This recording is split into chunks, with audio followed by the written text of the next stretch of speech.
Chapter 136. Snow Girl's eyes looked calm and gentle, without the coldness of the past. "Don't worry, Mom. I think he will be back soon." Wen-Ting's body trembled as she looked at the Snow Maiden beside her in shock. You called me," Snow Girl's pretty face showed a naughty smile. "Why can't I, Mom?" There was a hint of motherly gentleness in Wen-Ting's eyes as she held onto the Snow Maiden's soft yet slightly cold hand. "Yes, of course you can. However, I really can't figure out your personality.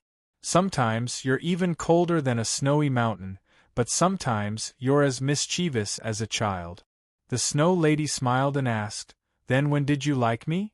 Wen-Ting smiled. "Do you even need to ask? Of course it's you now. Even though you're no longer as childish as the Snow Maiden who called us Daddy and Mommy, I'm still very happy to see your warm smile." A pained expression suddenly appeared in the Snow Lady's eyes, but she quickly reverted to normal. "Thank you, Mother. If it weren't for you and Father, perhaps I would still be wallowing in pain and emotional turmoil. It was the two of you who healed the wounds in my heart.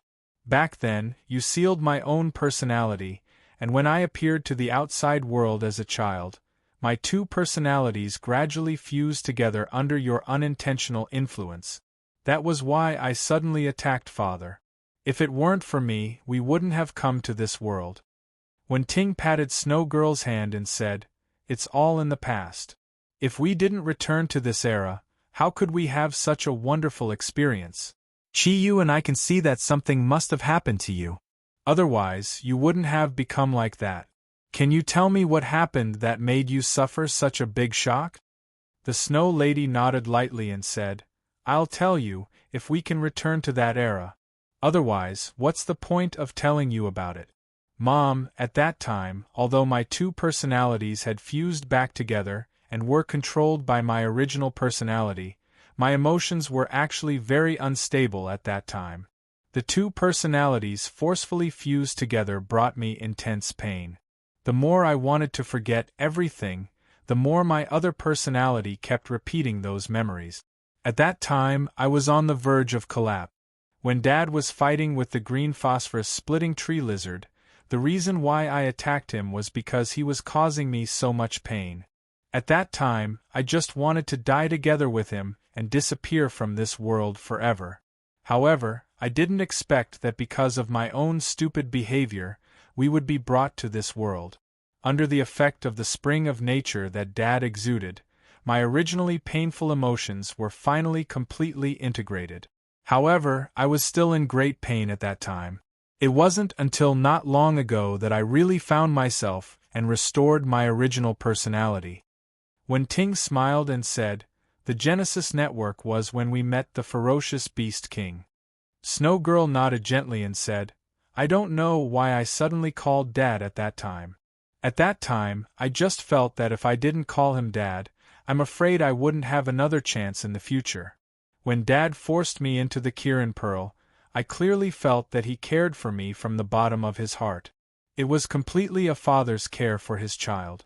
At that moment, my heart was filled with all kinds of emotions. In the Kirin Pearl, I clearly saw everything that you did outside, and I clearly saw the whole process of your battle. I was so afraid of losing you. God is fair, it finally brought me hope. Dad didn't die, and you didn't die either. I stood in front of you again. It was from that time that my spirit gradually returned to normal, and I became a normal person again."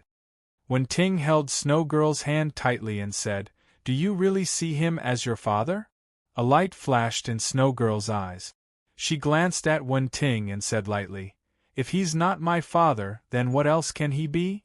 Wen-Ting smiled and said, "If we're not wrong, you should have cultivated as a plant.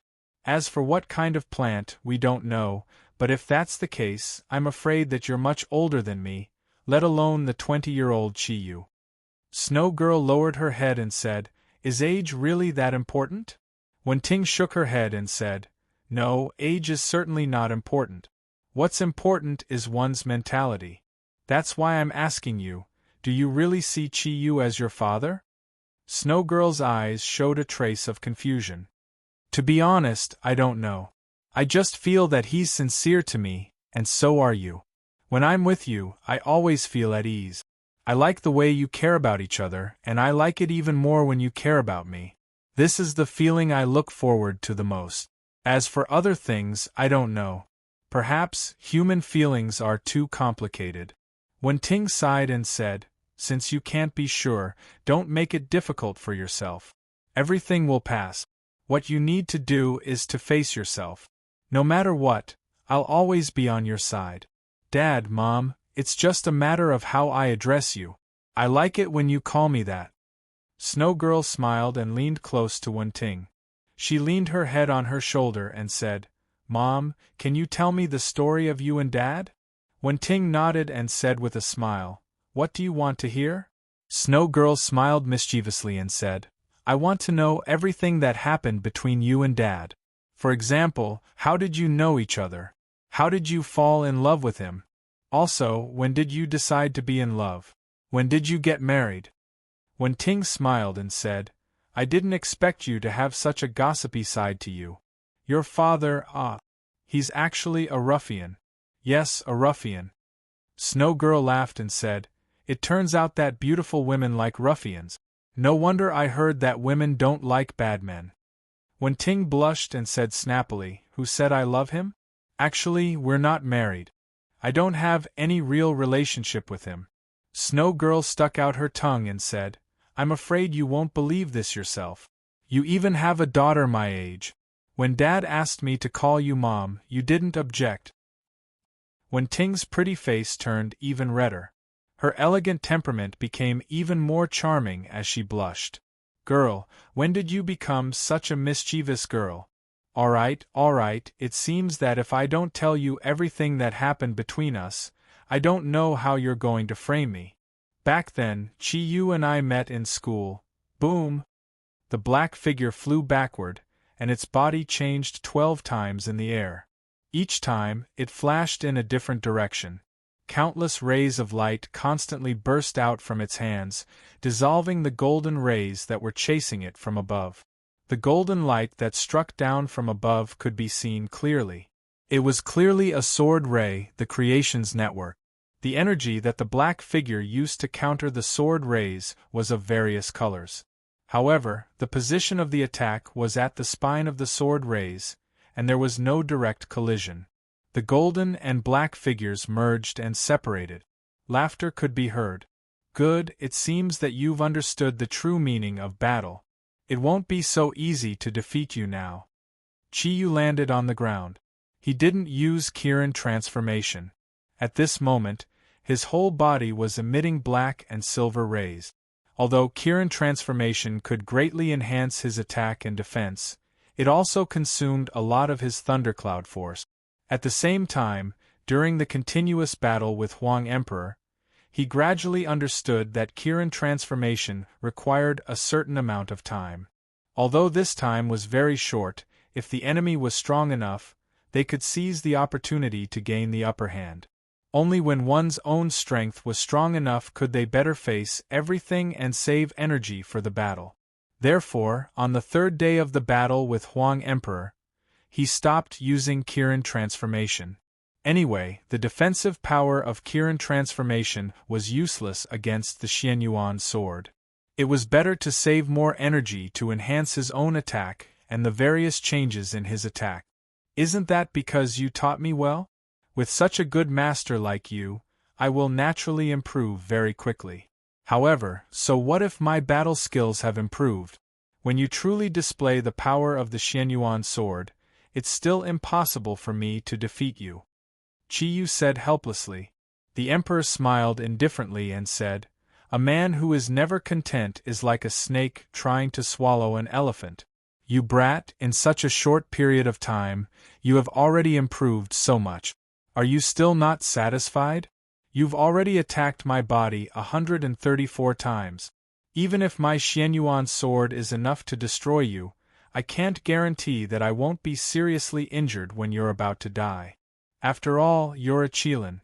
I know the power of your Qilin arm, Chi-Yu said. Your Majesty Huang Emperor, I have a question.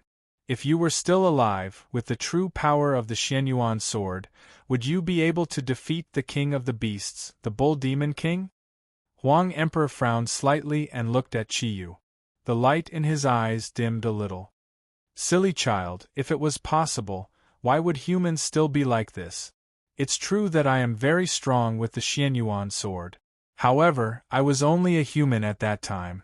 If it wasn't for the help of the divine beasts, which delayed the support of the beasts towards the Juli people, I would not have been able to destroy Qiyu.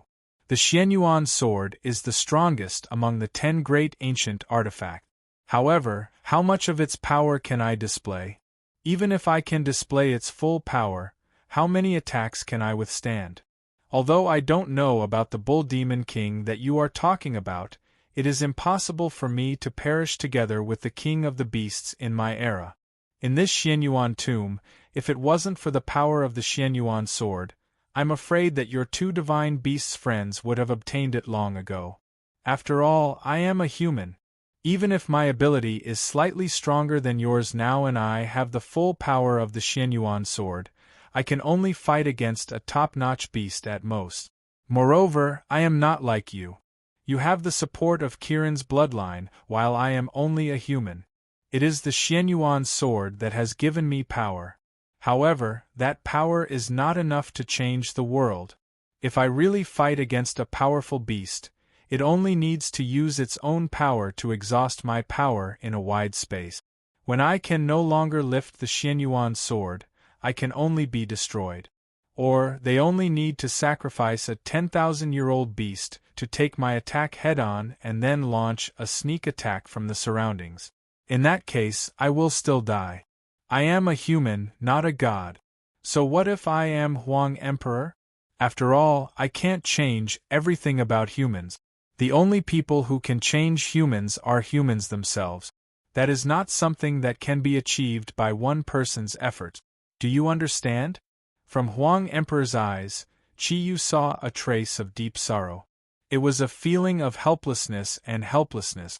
Having been with Huang Emperor for more than a month, Qiyu had a certain understanding of him through constant communication. That's right.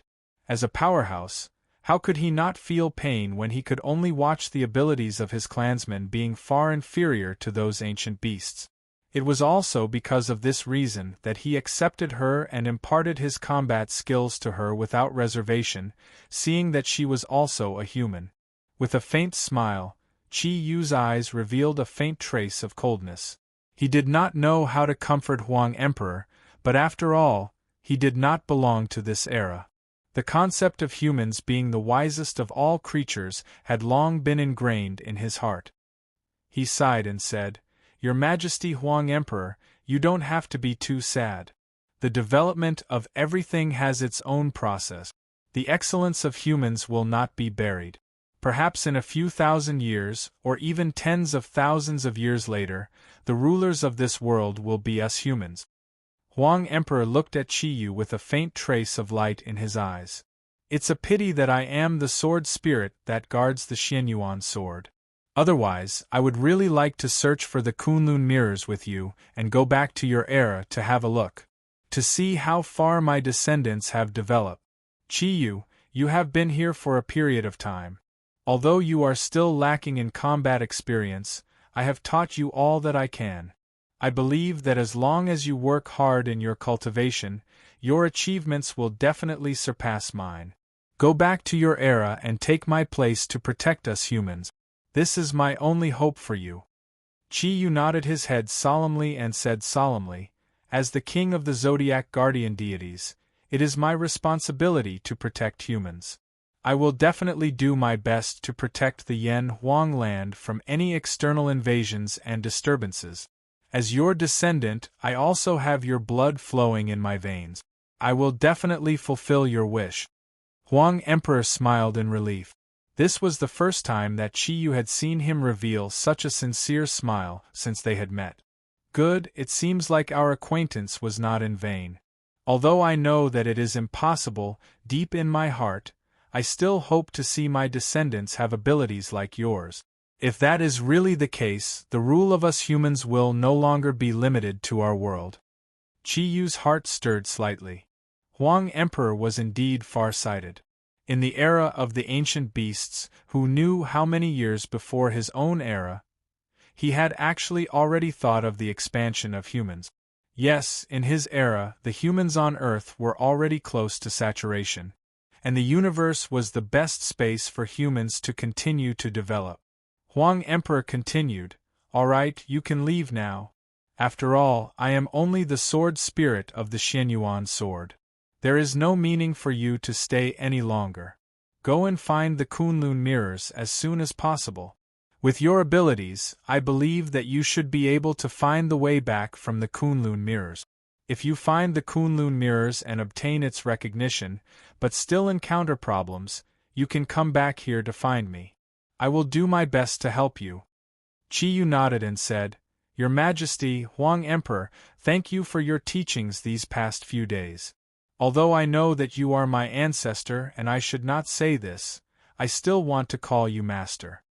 As he spoke, he knelt on the ground and respectfully bowed to Huang Emperor as a disciple. Huang Emperor did not stop Qi Yu's actions. He only smiled at him and said, "All right, go. I hope that we will meet again." Slowly standing up, Qi Yu's eyes suddenly lit up. "Your Majesty, Huang Emperor, my master, before I leave, I hope that I can spar with you one more time." Huang Emperor looked at Qi Yu with some surprise and said, "Could it be that you still haven't given up on the Xianyuan sword? Child, although it is good to have a higher goal, you must not be too ambitious. Although you already have abilities that far surpass that of a normal human, if you want to pass my test, you still have some way to go. Go back and do what you have to do." Qi Yu smiled and said, "Master, could it be that you have no confidence in your disciple? If I don't try one last time, I will not be satisfied. Your disciple will have to learn from you." Huang Emperor also smiled and shook his head helplessly. He said, "You are really difficult to deal with. Now that I am going against you, I have to be 120% vigilant. However, you have to be careful. In order to protect the Xianyuan sword, I will not go easy on you. When your strength is close to mine, I will truly display 50% of the Xianyuan sword's power. At that time, I am afraid that it will hurt you. You have to think carefully before you act." Qi Yu said, "Master, I have learned many things from you. But now, I also want to tell you something that later generations of humans often say. In this world, nothing is impossible. Yes, I admit that I am not your opponent. It is even more impossible for me to match up to 50% of the Xianyuan sword's power. However, this does not mean that I cannot get past you and pass the second stage of the Xianyuan sword test." Huang Emperor was stunned. He also did not understand what Qi Yu meant. His eyes flashed and he said, "Oh, so you still have a trump card that you have not used?" Qi Yu shook his head and said, "I can't say that I have a trump card. However, do you remember the first day I met you? You once read my memory. After that, the origin of nature in my body was finally completely released under the influence of external forces and completely integrated into my body. It was also at that time that I obtained an ability from the origin of nature that did not originally belong to me." Huang Emperor smiled. Although he was smiling, his aura of overlooking the world was full of the demeanor of a king. "Good, it seems that you will not give up until you try. Then come, let me see what ability you have to pass the second stage that I am guarding. If it is a domain-type ability like your Xianji realm technique, don't show it off. I can tell you in advance that the Xianyuan sword is the strongest weapon that can break through all domains. This is also one of its characteristics." Qi Yu's body slowly floated up from the platform. No energy flowed out of his body. This was one of the abilities the Yellow Emperor had imparted to him. Although the release of energy was dazzling, it was still a release of one's own energy. No matter how one looked at it, it was still a release of one's own energy. No matter how flashy an attack was, it was still the most practical. Only by using the limited energy to attack the enemy was the best choice. Therefore, when Qi Yu floated up, on the surface, he looked like an ordinary person. Not only did he not release any energy, there was not even a trace of pressure. His gaze suddenly became unusually calm, and he slowly stretched out his right hand in the direction of Huang Emperor. When Huang Emperor saw that Qi Yu was about to make a move, he did not dare to be careless. He knew his disciple best. Qi Yu's comprehension ability was much stronger than he had imagined. Although the Genesis network had only been around for a short period of a month, and Qi Yu's own energy had not improved much, his application of energy and various combat techniques had definitely improved by more than one level. In the face of the impending all-out attack, he did not dare to be careless. A golden light lit up in his right hand, and the Xianyuan sword appeared in his grasp out of thin air. In an instant, an invisible sharp aura had already pressed towards Qi Yu in the air. He released his mental strength to sense the change in Qi Yu's aura. Qi Yu still looked at Huang Emperor calmly. Not only did he not release any energy, he did not even release his mental strength. "Teacher, I'm going to start," Huang Emperor said indifferently. "Have you forgotten what I have taught you? When facing an enemy, attack the heart first. Use mental strength as the first wave of attack. Only then can you achieve the effect of subduing the enemy without fighting." Qi Yu smiled and said, "Teacher, I have just said that in this world, nothing is impossible. At the same time, in this world, nothing is absolute. Teacher, you really have to be careful." In the blink of an eye, he had already appeared in front of Huang Emperor. His right hand was in the shape of a claw, and he directly grabbed at Huang Emperor's wrist. Huang Emperor frowned slightly, but his movement did not slow down at all. He bent his right wrist, and the hilt of the Xianyuan sword was already moving toward Qi Yu's wrist. At the same time, his left fist was already from below, attacking Qi Yu's ribs. Qi Yu's movement was very fast, even faster than Huang Emperor's. With a slight movement of his feet, his body had already deviated about a foot from his previous position, making Huang Emperor's punch miss. At the same time, his right hand was still in the shape of a claw, but with a slight movement, he had already bypassed the hilt of the sword and grabbed at Huang Emperor's right hand. At this time, Qi Yu's body was almost within a foot of Huang Emperor. Huang Emperor was slightly surprised. These days, he did not know how many times he and Qi Yu had fought, but it was the first time that he had encountered such a situation. Qi Yu's sudden change of tactics made him a little uncomfortable. However, Huang Emperor had fought countless battles in his life. Although he was surprised, he quickly reacted. His body quickly retreated, and at the same time, the Xianyuan sword had already swept horizontally to meet Qi Yu's body. Qi Yu's footsteps were very fast. Although Huang Emperor's movements were not slow, he seemed to have already expected Huang Emperor's next move. His right claw instantly retracted, and with a turn of his body, he had already arrived behind Huang Emperor, still grabbing at Huang Emperor's right hand. It was appropriate to describe Huang Emperor's current feeling as if a bone was stuck in his throat. In terms of cultivation, he was higher than Qi Yu, and in terms of speed, he was definitely not slower than Qi Yu. He also had the Xianyuan sword with the strongest attack power among the 10 great artifacts in his hand. However, at this time, Qi Yu was tightly attached to his body like a maggot in a rotten bone, not giving him a chance to exert the power of the Xianyuan sword. Moreover, Qi Yu did not even launch an attack on his body. He only used the extremely condensed power of Kirin's arm to gather on his claw, threatening his right hand at all times. This kind of situation made it impossible for Huang Emperor to exert the combat power that he should have. He could only constantly change his body, trying to shake off Qi Yu. Qi Yu's fighting style was based on not seeking to attack, but seeking to avoid mistakes. He only tightly entangled with Huang Emperor, looking for flaws in Huang Emperor's movements. For a moment, the two figures were constantly entangled on the stairs. Qi Yu could not hurt Huang Emperor, but Huang Emperor also had no way to shake off his rascally entanglement. This battle could be said to be the least intense since the two of them met, but it could also be said to be the most intense. Although there was no real collision of energy levels, every movement of the two of them was so small that no one dared to leave the slightest gap for the other. Huang Emperor smiled. Well, you really deserve to be my disciple. You can actually think of such a way. Qi Yu clung to Huang Emperor's right claw without the slightest carelessness. He laughed and said, "The attack power of the Xianyuan sword is something that I can't resist.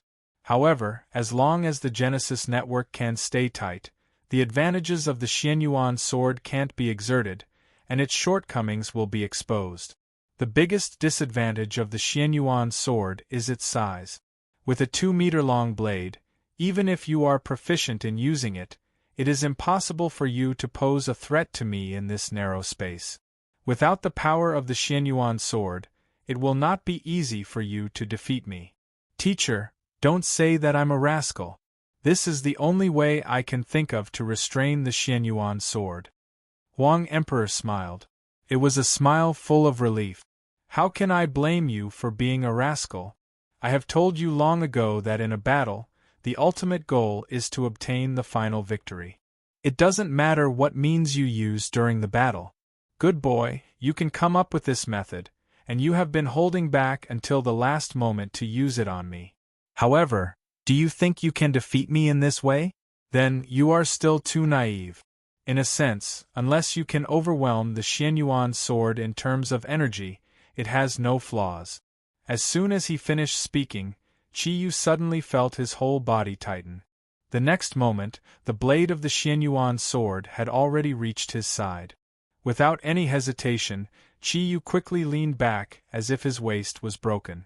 At the same time, he lifted his right foot at lightning speed and tapped the tip of his foot on the Xianyuan sword. Before the attack of the Xianyuan sword could continue, he had already floated out and landed 100 meters away, looking at Huang Emperor in surprise. At this moment, the Xianyuan sword that was originally held in Huang Emperor's hand was floating beside him, slowly rotating. Huang Emperor smiled and said, "How did you come to my place? Have you forgotten? Since the sword souls in the sword soul formation can attack through the void, why can't I use Qi to control the sword?" Qi Yu looked at Huang Emperor and smiled bitterly. "Teacher, this is really too difficult. The Xianyuan sword can be used like this. Unless my ability can truly surpass half of the Xianyuan swords, and I also have a weapon that can withstand its abnormal attack power, how else can I pass your test?" Huang Emperor said indifferently, "If you can't pass this test, it proves that you are not qualified to use the Xianyuan sword and become its new master. Yes, this test is indeed very difficult, but sometimes, under the circumstances of coincidence, when the master of the Xianyuan sword comes here, any difficulty will become simple. Unfortunately, you're not the destined master of the Xianyuan sword. Go, you've already tried for the last time. You should give up now." Qi Yu smiled indifferently and said, "Teacher, I admit that the Xianyuan sword is indeed invincible, and it is also something that I cannot defend against. However, I still won today. I will pass." Chapter 137. Huang Emperor didn't think that Qi Yu had lost his mind.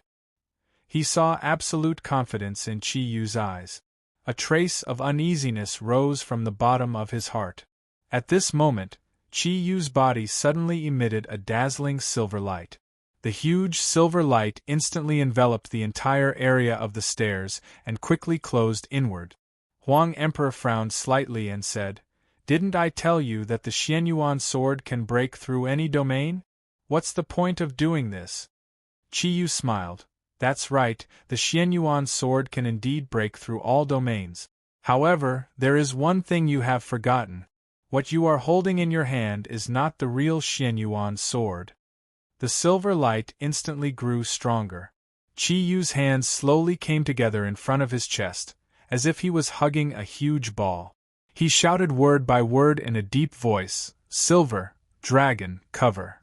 A cage-like domain appeared without warning, completely enveloping the Emperor. At this time, Qiyu had already climbed up the stairs again.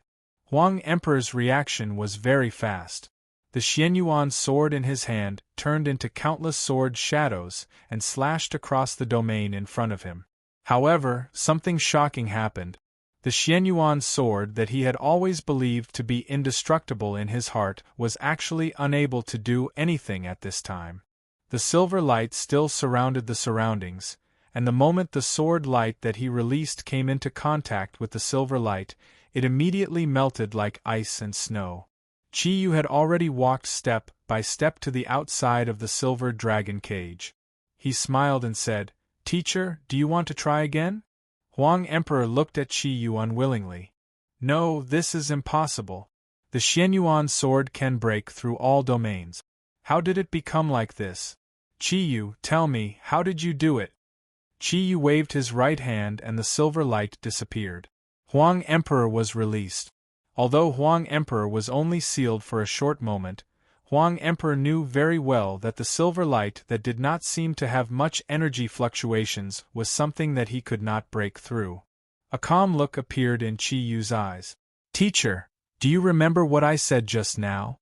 Yes, the Xianyuan sword is indeed a super magical weapon that can break through any domain. However, there is one thing you must be clear about. What you are holding in your hand is only the sword soul of the Xianyuan sword. In other words, it is the energy produced by the Xianyuan sword, not the real Xianyuan sword. This is also the biggest flaw in your level. The silver dragon domain that I used only has one simple function, which is to block any energy attack. In this situation, whether it is the Xianyuan sword in your hand or your body, you are both of them. As a sword spirit, you can't use physical attacks." After a brief moment of surprise, the Emperor's eyes gradually calmed down. The golden light in his hand disappeared, and the Xianyuan sword disappeared. He angrily punched Qiyu's shoulder, causing him to stumble. "Brat, did you already know that the silver dragon shield could restrain me? This is the ability you said you comprehended from the reincarnation fruit, right?" Qiyu nodded and said with a smile, "Yes. This is the ability I finally comprehended from the reincarnation fruit. When I was fighting with the green phosphorus tree splitting lizard, it used this realm to deal with me. After all, in this realm, no energy attack can be used, and the green phosphorus tree splitting lizard's body is very strong. This is also the normal use of the silver dragon cover, but it was broken by my 1,000 changes technique of jade pearl. The green phosphorus tree splitting lizard died in my hands, and its NEI pill was directly launched by me. The energy accumulated in the reincarnation fruit entered its NEI pill when I was transported to this era. It was with the help of the reincarnation fruit that the green phosphorus tree splitting lizard was able to comprehend the silver dragon cover. Therefore, when I absorbed the energy in the green phosphorus tree splitting lizard's NEI pill, not only did I obtain the energy of the reincarnation fruit and turn it into the origin of nature, but at the same time, the energy of the silver dragon cover was also hidden in my body. When you were reading my memory, the origin of nature was invaded by an external force. Even I didn't know what was going on. During the battle with you, I already possessed the ability of the silver dragon cover. However, I didn't expect that I could use the silver dragon cover to restrain you. Although I thought of it later, I still hoped to learn more from you, so I didn't use it. Now I'm leaving. Even if I can't get the real Xianyuan sword, I still hope to go up and see what the divine sword with the strongest attack among the 10 great divine weapons looks like. Huang Emperor looked at Qiyu with a look of helplessness in his eyes. "I didn't expect this. I really didn't expect that my supposedly strong defense would be rendered useless in such a domain. It seems that nothing in this world is absolute. Everything has its counter. You're right. Within the limits of the silver dragon shield, I admit that I have no way of dealing with it." Qiyu chuckled and said, "Master, does this count as a pass?"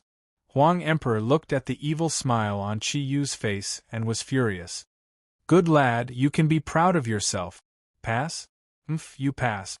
As he spoke, he suddenly lifted his leg and kicked Qi Yu's butt, lifting his body high into the air. Qi Yu seemed to be riding the clouds and ascended to the platform at the top of the stairs. In order to make Huang Emperor feel better, Qi Yu deliberately pretended to be in a panic. His body constantly flipped in the air, but when he reached the platform at the top of the stairs, he just happened to land smoothly. In a flash, Huang Emperor had already arrived at Qi Yu's side. The two looked at each other and couldn't help but laugh together. Qi Yu laughed very happily. It wasn't because he had passed Huang Emperor's test, but because he was excited about the progress in his strength in the past month. The increase in strength was what he had hoped for the most. At the same time, he was also a little proud that he could finally see the true appearance of the Xianyuan sword. Although the sword souls from before had the appearance of the Xianyuan sword, they were only sword souls after all. They could only roughly see the sword's appearance, but couldn't see it clearly. The platform wasn't big, only about 100 square meters. In the center of the platform, there wasn't any light shining as Qi Yu had imagined.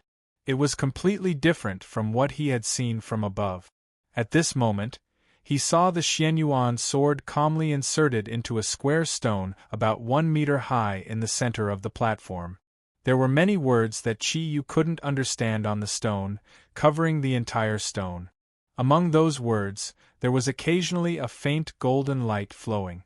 At this moment, the Xianyuan sword, together with its scabbard, looked like an ordinary sword.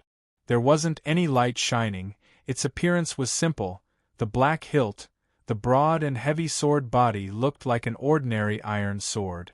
Is this the Xianyuan sword? The Xianyuan sword of the 10 great divine weapons? Qi Yu asked subconsciously. Huang Emperor's eyes were filled with strong emotions. Yes, it is the Xianyuan sword. In the past, I relied on it to gradually develop the human race and drive the savage Jili people to the wilderness. It is also the Xianyuan sword with the strongest attack power among the 10 great divine weapons.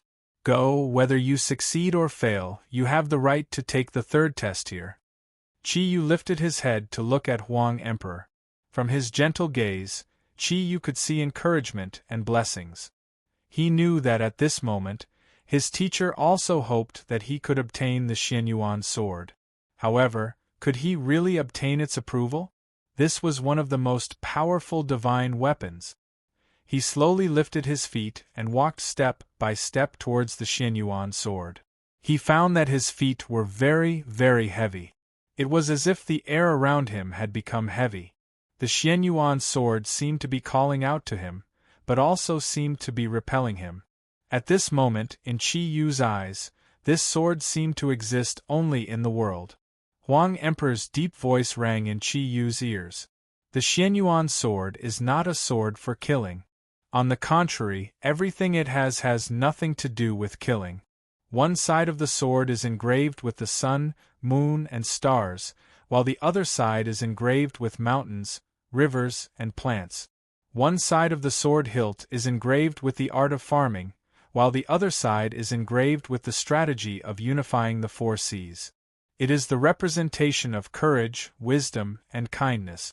What the Xianyuan sword embodies can best be described with one word: the divine path.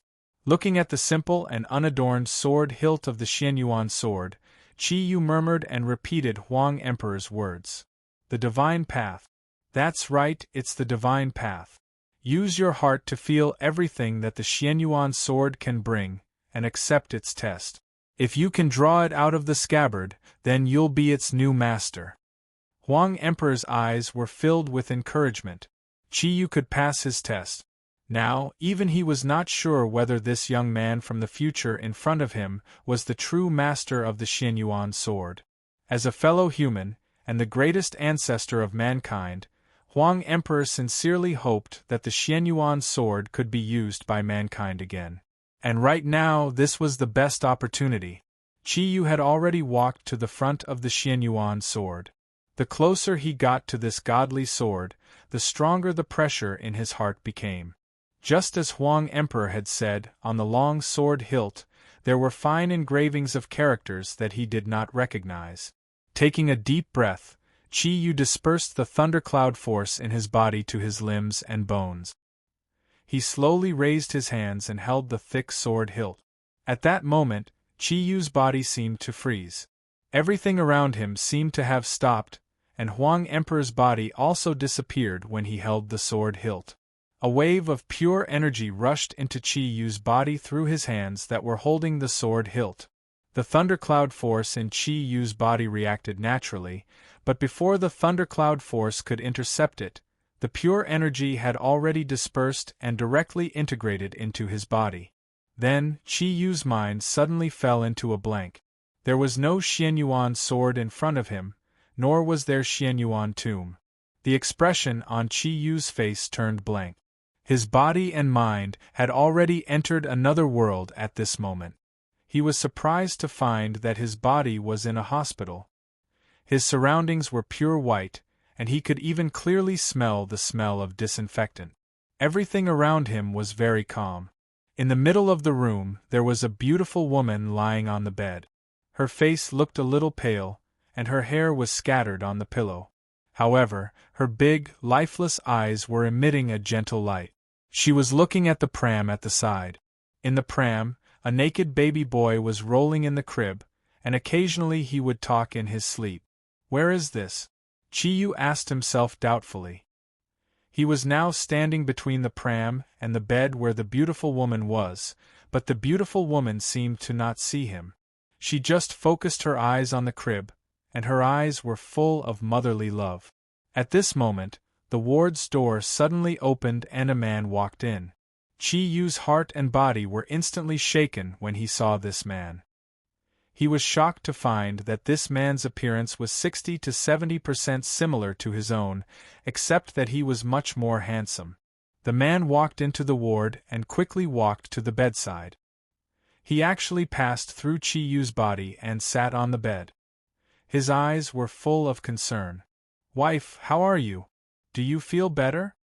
As he spoke, he had already pulled the beautiful woman's hand, and his eyes were full of gentle light. The beautiful woman smiled and said, "Fool, how can I get better so quickly? I'm fine. Look, our child is so energetic." The man's gaze followed the beautiful woman's gaze to the crib at the side. The light in his eyes suddenly became gentle, and he even said with some excitement, "Thank you, wife. I'm finally a father. This is our son, the crystallization of our love." The beautiful woman gently nodded and smiled. "You are also a father. Can you give our son a name?" The man smiled mischievously and said, "I have already thought of a name. I hope that he can be like a mountain, forever high and mighty, and inherit my family business. I started from scratch and worked hard. From now on, everything I have will belong to our child. So, my son's name will be Chi-Yu. The Chi family will always be a towering mountain." Hearing the man's last words, Chi-Yu felt as if his brain was about to explode. He never expected that the people who suddenly appeared in front of him would actually be the parents that he had been thinking about day and night. He didn't know how many times he had hated them, and how many times he had looked forward to meeting them. He had never had any impression of them after 20 years. Chi-Yu wanted to shout, but he couldn't make a sound. At this time, everything in front of him suddenly disappeared, and the surroundings immediately fell into darkness. "Dad, Mom, where are you?" Chi-Yu painfully shouted in his heart. His soul was trembling because of the previous scene.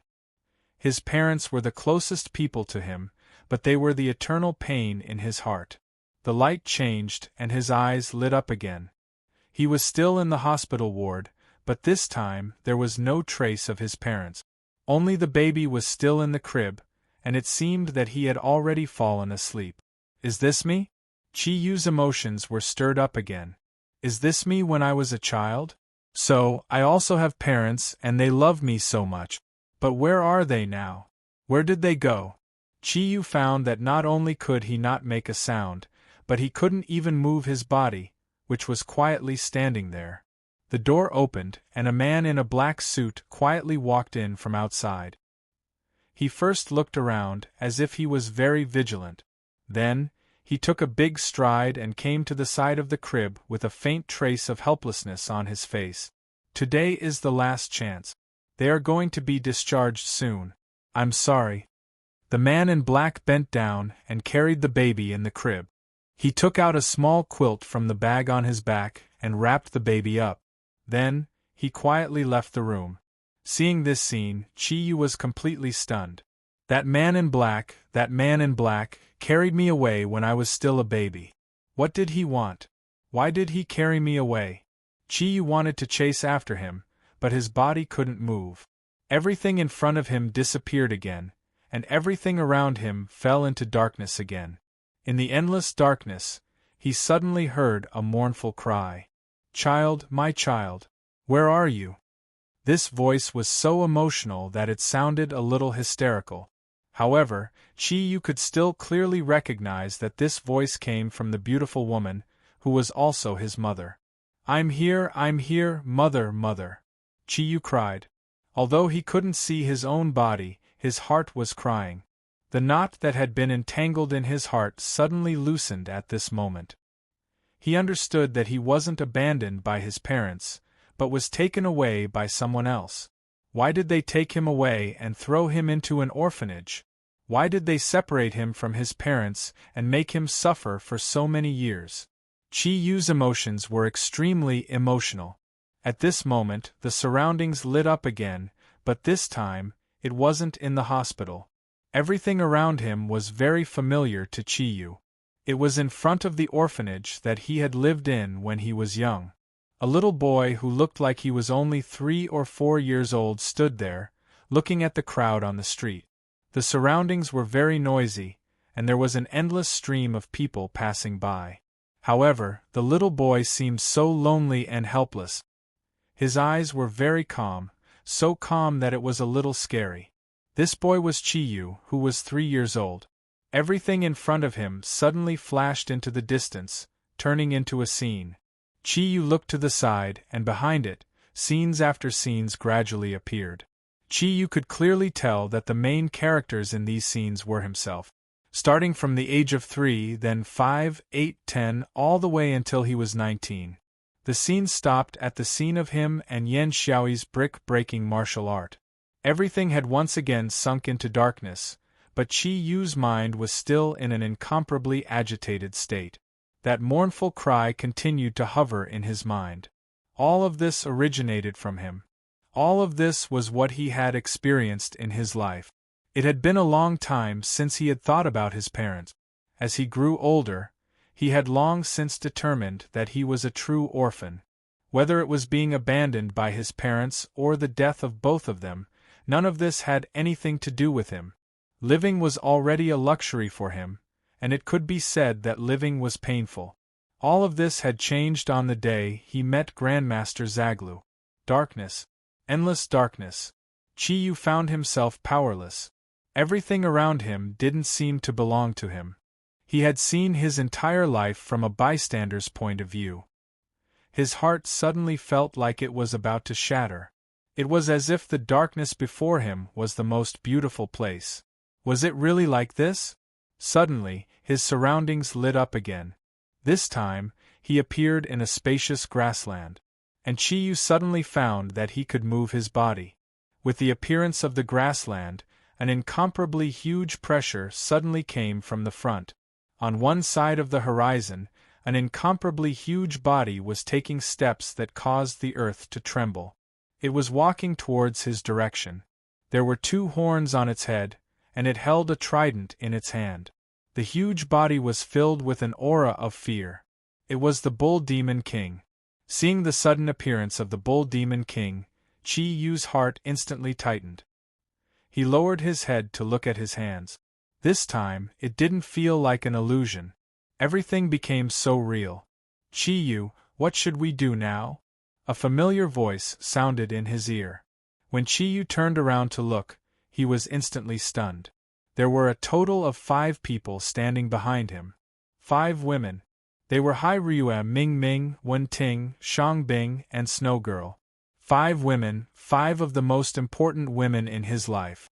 At this moment, their eyes were filled with fear. They looked straight at the bull demon king who was approaching them step by step. Snow Girl said pitifully, "Father, save me, save me." Wen Ting didn't say anything. She just stuck close to Chi Yu and said in a low voice, "Let me become your strength. Absorb the energy of my giant beast relic. As long as I can be with you, even if I lose my body, I'm willing." A cold light flashed in Hai Ryue's eyes. She snorted coldly and emitted the aura of a dragon warrior. "Let's fight it out with him. At most, we'll die together." Ming Ming lowered her head. Although she didn't say anything, her body was trembling because of fear. Chi Yu suddenly saw clearly that there was a thorn in her chest. That purple thorn immediately reminded him of the scene at the Lost Soul. Shang Bing's body was trembling. He looked at the bull demon king in the distance. "The Dark Parliament is here for me. Chi Yu, the Dark Parliament is here to capture me. What should I do now? You should go. Quickly go far away. Don't worry about me." The gazes of the 5 women fell on Chi Yu. Hai Ryue took a deep breath and made a prompt decision. "Chi Yu, you take Wen Ting and leave immediately. If you really can't do it, you can absorb Wen Ting's energy. We're going to die anyway. Instead of letting Wen Ting die in the hands of the Bull Demon King, it's better to let her give you her energy. In that case, with the help of the golden-winged eagle, you might be able to escape." Ming Ming weakly leaned on Hai Ryue. She raised her head and looked at Chi Yu with gentle eyes. "Go, you should go quickly. I'm going to die soon. We'll block him. You should go quickly. This is your last chance." The fear in Snow Girl's eyes suddenly disappeared. She shook her head forcefully. "No, I don't want the fire to burn, Dad. Dad, you should go quickly. Snow Girl will also stay to block him. Hurry, or else it'll be too late." The Bull Demon King was getting closer and closer to them. That huge pressure made it difficult for Chi Yu to even breathe. The 5 women around him all had a determined look in their eyes. They took a step forward at the same time and blocked in front of Chi Yu. Different colored lights were emitted from their bodies at the same time. The huge energy waves made them look very tall. Looking at them, then looking at the approaching Bull Demon King with a hideous smile on his face, Chi Yu's blood seemed to be boiling. "Go, where do you want me to go? Even if we die, we'll die together." Everything around him was so real. There were no other memories in Chi Yu's mind. There was only what was happening in front of him.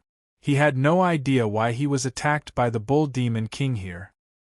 He also did not know why the 5 women appeared at the same time. However, in his spiritual perception, everything was so natural. There was no sense of illusion. The 5 women looked back at him at the same time. Different expressions appeared on their 5 beautiful faces. Ryue said angrily, "Idiot, why aren't you leaving?" Wen Ting said mournfully, "Chi Yu, you should go quickly. I'll help them block for a while and then chase after you." Ming Ming panted heavily. She looked at Chi Yu and said anxiously, "I beg you, leave quickly. As long as you're alive, even if I die, it'll be worth it." Shang Bing said coldly, "Chi Yu, you idiot. If you don't leave now, it'll be too late." Snow Girl looked deeply at Chi Yu and said softly, "Father, do you know? Although you're not my biological father, you bring me warmth. In Snow Girl's heart, you'll always be the most important person. You should go. Snow Girl thinks it's worth it to sacrifice yourself for Father." Looking at the 5 women in front of him, Chi Yu suddenly felt very calm. His figure flashed, and he was already beside the 5 women. The thundercloud force in his body was quickly raised to the limit. He nodded and said, "All right, I'll go. I'll leave everything here to you." The 5 women's eyes revealed a look of relief. It was as if they were excited to have a man who could protect them. Just as their gazes were filled with tenderness, Chi Yu's body suddenly moved. Without any pause, his body had already flashed past Hai Ryue's side. Then, like the floating clouds and flowing water, he passed through the 5 girls' bodies. Apart from Shang Bing, the other 4 women's eyes revealed a look of confusion. They slowly fell to the ground. Chi Yu's movements were very fast. He did not let any of them fall to the ground. His eyes flickered and the Kirin pearl shone brightly. It absorbed the delicate bodies of Hai Ryue, Wen Ting, Snow Girl and Ming Ming. Shang Bing stared at him dumbfounded and said, "Why? What are you doing?" Chi Yu calmly carried her and said with a smile, "Silly girl, as a man, do you think I'll abandon the people I love to escape? Even if you are just my ordinary friends, I won't let you die for me." Shang Bing was a little sad and said, "Then why did you keep me?" Chi Yu suddenly hugged Shang Bing's slender waist and pulled her into his arms. "Because, among them, you are the calmest one. In this kind of situation, calmness is what I want to see the most. Shang Bing, promise me, bring them away from here for me to a safe place. Protect their lives and protect yourself." I used the thundercloud force to seal the Kirin pearl. One day later, the Kirin pearl will automatically release them. This is my last request. Can you promise me? Shang Bing stared blankly at Chi Yu and said, "If I leave, what about you?" Chi Yu did not reply. His gaze slowly shifted to the other side. There, the Bull Demon King was getting closer and closer. Death is not scary. I hope to die without any worries. Even if I die, I want to leave an unforgettable memory for them. Go, I believe that I didn't choose the wrong person. Now you have the lives of 5 people on your shoulders. Don't disappoint me." As he spoke, he slowly took off the Kirin pearl from his neck and carefully put it on Shang Bing's neck. In order to not let the Kirin pearl's aura repel her, he purposely added a controlling energy to the Kirin pearl. Shang Bing stared deeply at Chi Yu and nodded. "I understand. Their love for you is worth it." As soon as she finished speaking, her body had already floated up and she quickly ran into the distance. Looking at Shang Bing's departing figure, the light in Chi Yu's eyes instantly became much gentler. It was as if he had let go of a burden on his mind. He once again faced the approaching Bull Demon King. At this moment, his right arm had already swelled up from the condensation of the thundercloud force. A huge aura was emitted from his body along with the increase of the energy in his body, resisting the pressure brought by the Bull Demon King. At this moment, everything around him suddenly disappeared. Darkness appeared in front of Chi Yu. After a short daze, all his memories returned to his mind. What happened just now? What did I experience? Why did everything feel so real? Chi Yu's heart gradually calmed down. He recalled the scene that had just happened. It was as if his memories had been controlled, and he could only react instinctively. At this moment, his mind suddenly lit up. He remembered everything that he had experienced. He also remembered the Xianyuan sword. Chapter 138. He shook his head forcefully. His rationality told him that it was all an illusion and not real. However, emotionally, he was very willing to accept the illusion from before. For a moment, his brain became a little chaotic. If there was a person who suddenly obtained an incomparably powerful force, and now, 2 things have appeared in front of him at the same time.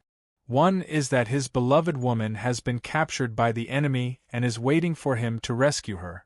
The other is that his most terrifying enemy has a flaw that will only appear once, and he has a chance to kill the enemy. So, if it were you, which one would you choose to do? A cold and emotionless voice suddenly appeared in the darkness. Chi Yu felt the darkness around him and said calmly, "I would save my beloved woman." Then, if you know that you won't be able to kill the enemy if you save your beloved woman, and that you and your woman will likely be killed by him, will you still choose to do so? Chi Yu said without hesitation, "I will." "Tell me why."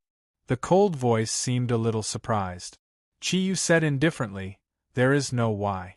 The reason why I choose the lesser of 2 evils is very simple." "Please explain." "If you killed your enemy at that time, then you won't have to die. If that's the case, then it should be the lesser of 2 evils. Chi Yu smiled indifferently. "No, you're wrong. It's just that we have a different way of understanding it. It's actually very simple. If the woman I love is dead, then what's the point of me living? I will definitely die, even if I kill the enemy. After my beloved woman is captured, if I can save her in time, at least we can see each other one last time and spend more time together. Even if I am killed by the enemy later, we can still be together for a longer time. In that case, do I still have a choice? The voice fell into a pause. I think you should have already guessed what I represent. Qiyu said, the Xianyuan sword. That's right, I'm the Xianyuan sword. From my test on you, I can see that you're a very emotional person. To put it nicely, you're very emotional. To put it bluntly, you're not calm enough, and you're even stupid. Do you think that a person like you can be the true master of the Xianyuan sword? Qiyu smiled indifferently and said, if you think so, I have nothing to say. The Xianyuan sword said coldly, I will give you one more chance. After all, it was not easy for you to pass this stage. Although you failed the previous test and were not calm, I am still willing to give you one last chance. Now I will give you 3 choices. First, give up everything you have before and stay in the era of the ancient beast. I can consider giving you the ability of the Xianyuan sword to help you tidy up this era. Second, kill Huang Emperor and you can also get me. This means that you have enough rationality. Huang Emperor is already dead. Even if his soul is still alive, it will stay in the Xianyuan tomb forever. Since your new sword soul is about to be born, then he must die. The third choice is the simplest. I can still give you the Xianyuan sword, but the requirement is to deprive the source of the nature and give you the extra life. Now you can choose one of these 3. You must understand that the Xianyuan sword can give you a powerful attack that no other artifact has. With the Xianyuan sword, as your strength increases and your own Kirin's bloodline, you will definitely become the strongest person in this world in the near future. I will now give you 3 choices. As long as you choose one, you can have it. I will give you 10 seconds to think about it. After 10 seconds, give me a definite answer. Qiyu smiled. I don't need 10 seconds. I will answer you now. I choose the 4th one. There is no 4th one. The Xianyuan sword reprimanded him bluntly. Qiyu replied, who says there isn't? The 4th condition is that I can't obtain you. Isn't that solved? Xianyuan sword, yes, I really want to obtain you and possess your powerful attack power. However, obtaining you doesn't mean everything. Compared to obtaining you, the conditions you have proposed are things that I cannot afford to lose. Therefore, I don't even need to think about it. I can give you my answer now. Are you really not willing to think about it? The Xianyuan sword is the most powerful of the 10 ancient artifacts. At the same time, with the Xianyuan sword, you can command all the humans in this era to listen to your command. You can become an emperor like Huang Emperor, or even surpass him. You can lead the human race to achieve immortal achievements. You can become an expert respected by the future generations. Even all the women in this era can become your woman. Are you not willing to become a hero who changes history? Even if you are willing to go back to your era, you can choose the second option. You can still obtain my ability. Qiyu smiled and shook his head. The 4th option. With a flash of light, Huang Emperor suddenly appeared in this endless darkness. Under the illumination of the golden light on his body, everything around him suddenly became bright. Idiot, hurry up and agree. So what if I die? For the sake of the entire human race, it's worth it even if my soul is shattered. You idiot, if you still recognize me as your master, hurry up and agree. This is your only chance. Looking at the emperor who suddenly appeared, Qiyu said stubbornly, Master, will you be happy if I agree? However, there is one thing that I am different from you. Perhaps you can sacrifice anything for the sake of humanity, but I am different. The Xianyuan sword is right. I am a very emotional person. Perhaps you can say that I am short-sighted, but I will never give up what originally belongs to me for the sake of obtaining great power. You are my master. If I kill you, even if I obtain the entire world, I will not be happy. Although the Xianyuan sword is powerful, I would rather not have it. I would rather rely on my own hard work to continuously improve my strength.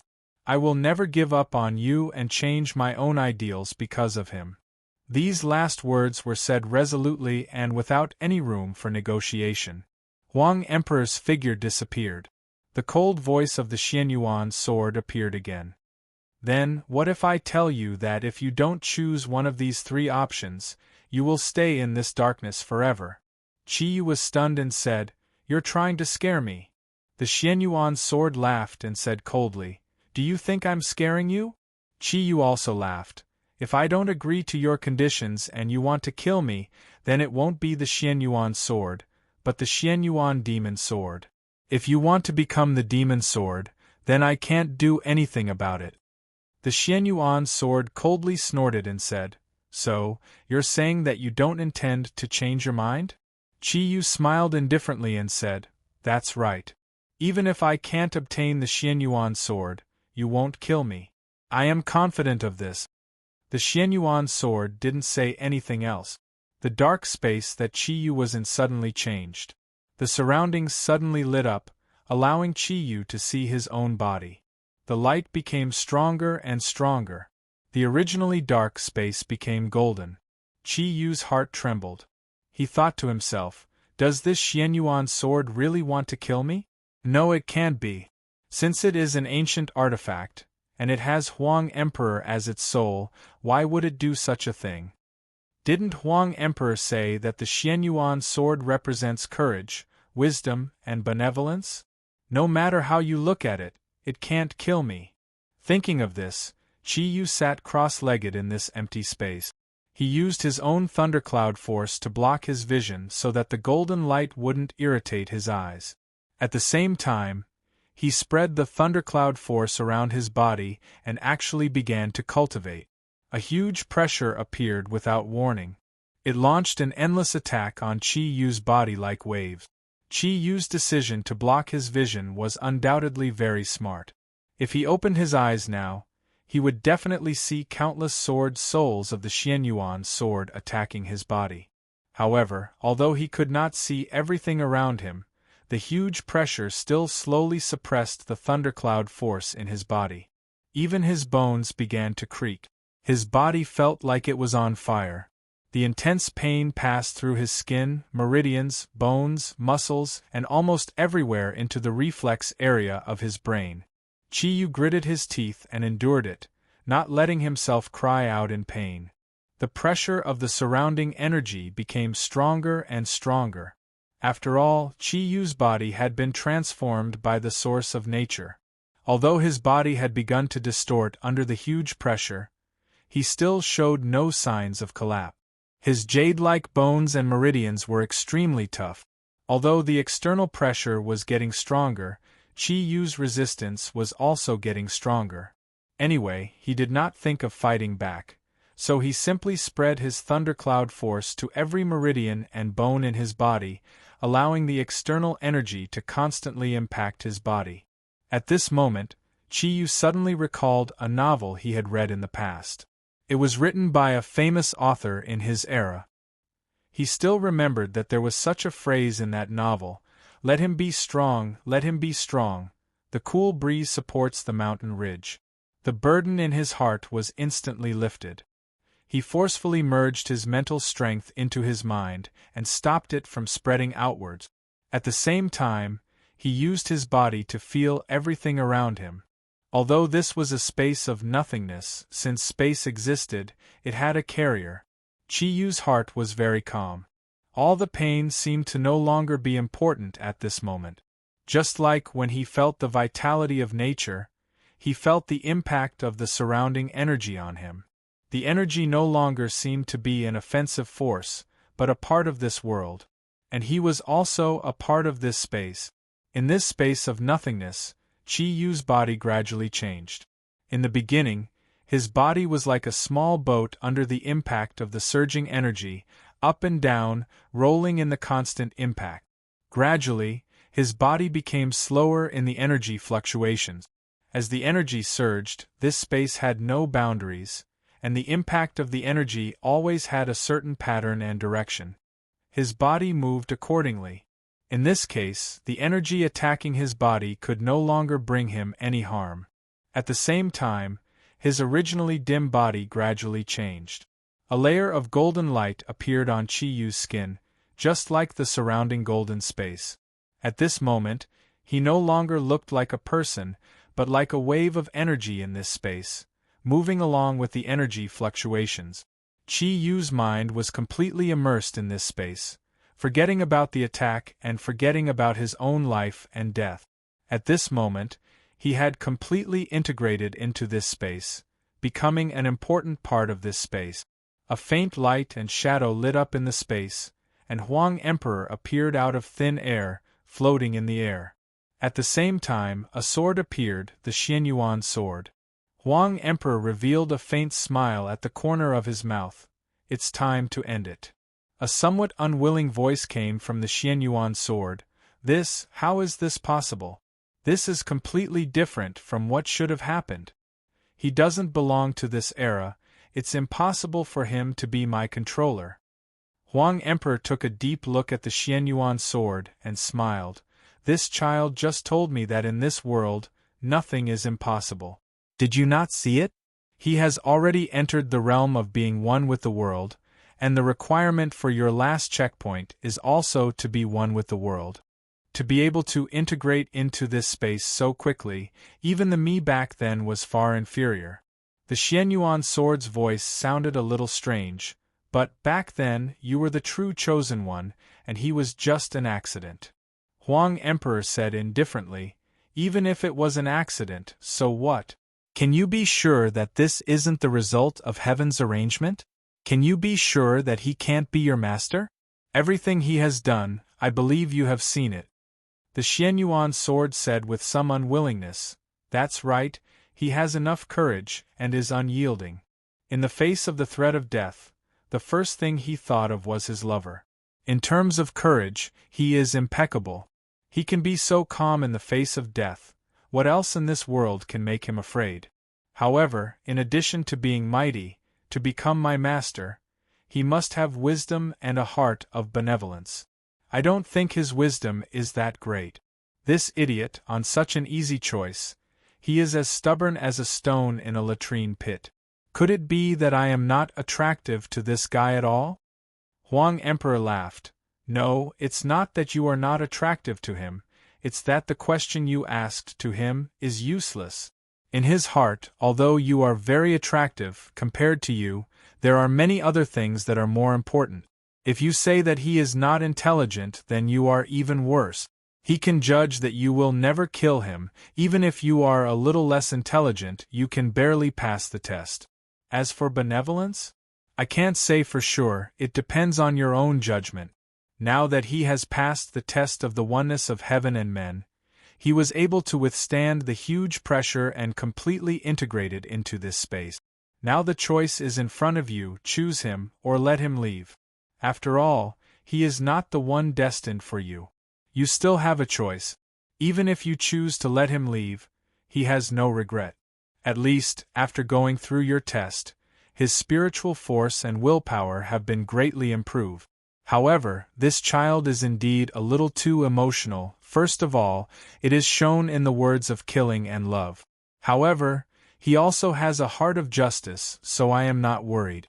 Well, quickly give me a choice, it's time for him to leave. After listening to Huang Emperor's words, Xianyuan Jian fell into silence. He was thinking deeply. Since Chi-Yu entered the illusion of Xianyuan, everything that had happened kept flowing in his mind. After a long time, Xianyuan Jian let out a long sigh. From a rational point of view, I really shouldn't choose him. He is not the one destined for me. At the same time, I don't like his character very much. This kid is a little too self-righteous. Huang Emperor did not say anything. He just looked at Xianyuan Jian with a smile. Xianyuan Jian continued, however, after all, I have stayed in this place for too long. This kid can be considered as barely qualified. If I let him go, I don't know how many years I will have to stay here. Thinking about it, it's not a bad idea. After all, this kid still has the blood of Kirin. Following him is not a disgrace to me. However, I will not help him in any way, unless his strength is sufficient. Otherwise, I will not let him use my power for no reason. Huang Emperor smiled and said, "So, you are ready to make the emotional choice." Xianyuan Jian snorted and said, "I hope my choice is not wrong." Huang Emperor, Xuanyuan's grave is in your hands. Huang Emperor smiled and said, "We are also old friends, why do you have to say this? Alright, it's time to end it." In Xuanyuan's grave, Qi Yu was still standing there, both hands holding the huge hilt of Xianyuan Jian. At this time, his body was releasing the same golden luster as Xianyuan Jian, and the hilt of Xianyuan Jian had turned from black to gold. The mysterious small characters on the hilt of the sword were now in a state of energy in the air, revolving slowly around Qi Yu's body. Circles of golden halos were constantly emitted from Qi Yu and Xianyuan Jian. Suddenly, Qi Yu's body trembled slightly. Then, in between his eyebrows, a golden light suddenly lit up, and a drop of blood slowly dripped down from between his eyebrows, right onto the huge hilt of Xianyuan Jian. As if waking up from a distant dream, Qi Yu slowly opened his eyes. His gaze seemed solid, and two golden rays shot out like lightning, just like the light from Huang Emperor's eyes when he saw Huang Emperor for the first time. At this moment, he no longer looked like a ruffian, but was full of the aura of a king like Huang Emperor. Standing there, he looked like a king who could control everything, and the golden light in his eyes seemed to overlook every corner of this space. He slowly raised his hands, and a loud buzzing sound that was countless times clearer than a dragon's roar sounded from the point where the Xianyuan Jian and the hilt of the sword were connected. A dazzling golden light overflowed from the gap that suddenly appeared, and everything around it seemed to be eclipsed by this golden light. The sword was slowly pulled out by Qi Yu centimeter by centimeter, and the golden light also became more and more intense. In Xuanyuan's grave, the originally bright sky gradually darkened, just like the night of other people. In this dark sky, countless stars appeared around a golden moon, shining brightly with the rising golden sun on the other side. In the distance there seemed to be countless majestic mountains, and countless plants seemed to be growing vigorously on those mountains. The hurried sound of flowing water brought vitality to this originally silent world. Qi Yu's seemingly solid gaze fell on the body of the Xianyuan Jian. The dazzling golden light on the sword did not seem to affect his vision at all. He murmured, "One side is carved with the sun, moon, and stars, and the other side is carved with the mountains, rivers, and plants. The Xianyuan Jian. Do you actually represent the entire world?" As soon as he finished speaking, Qi Yu suddenly swung his hands. With a clear buzzing sound, the 2-meter-long Xianyuan Jian was unsheathed and appeared in Qi Yu's hands out of thin air. With both hands tightly on the hilt of the sword, Qi Yu's eyes were filled with a strange light. As he looked at the huge sword, all kinds of wonderful feelings continuously rose from every cell in his body. The Xianyuan Jian shone with a strange light, and it shone on Qi Yu's body. A clear buzzing sound rang out along with the sword. "Master, from now on until your death, Xianyuan Jian will always protect you, and become your most beneficial arm." Qi Yu smiled faintly.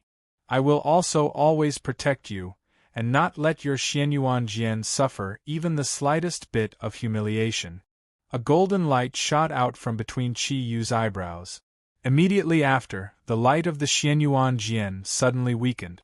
The huge scabbard struggled out of the stone and merged with the sword.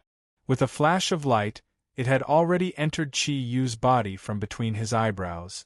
At this moment, the ground under Qi Yu's feet shook violently, and shocking cracks appeared on the seemingly sturdy white jade platform. With a slight thought, Qi Yu's body floated up. Until now, his spirit had not completely awakened from the illusion of the Xianyuan Jian.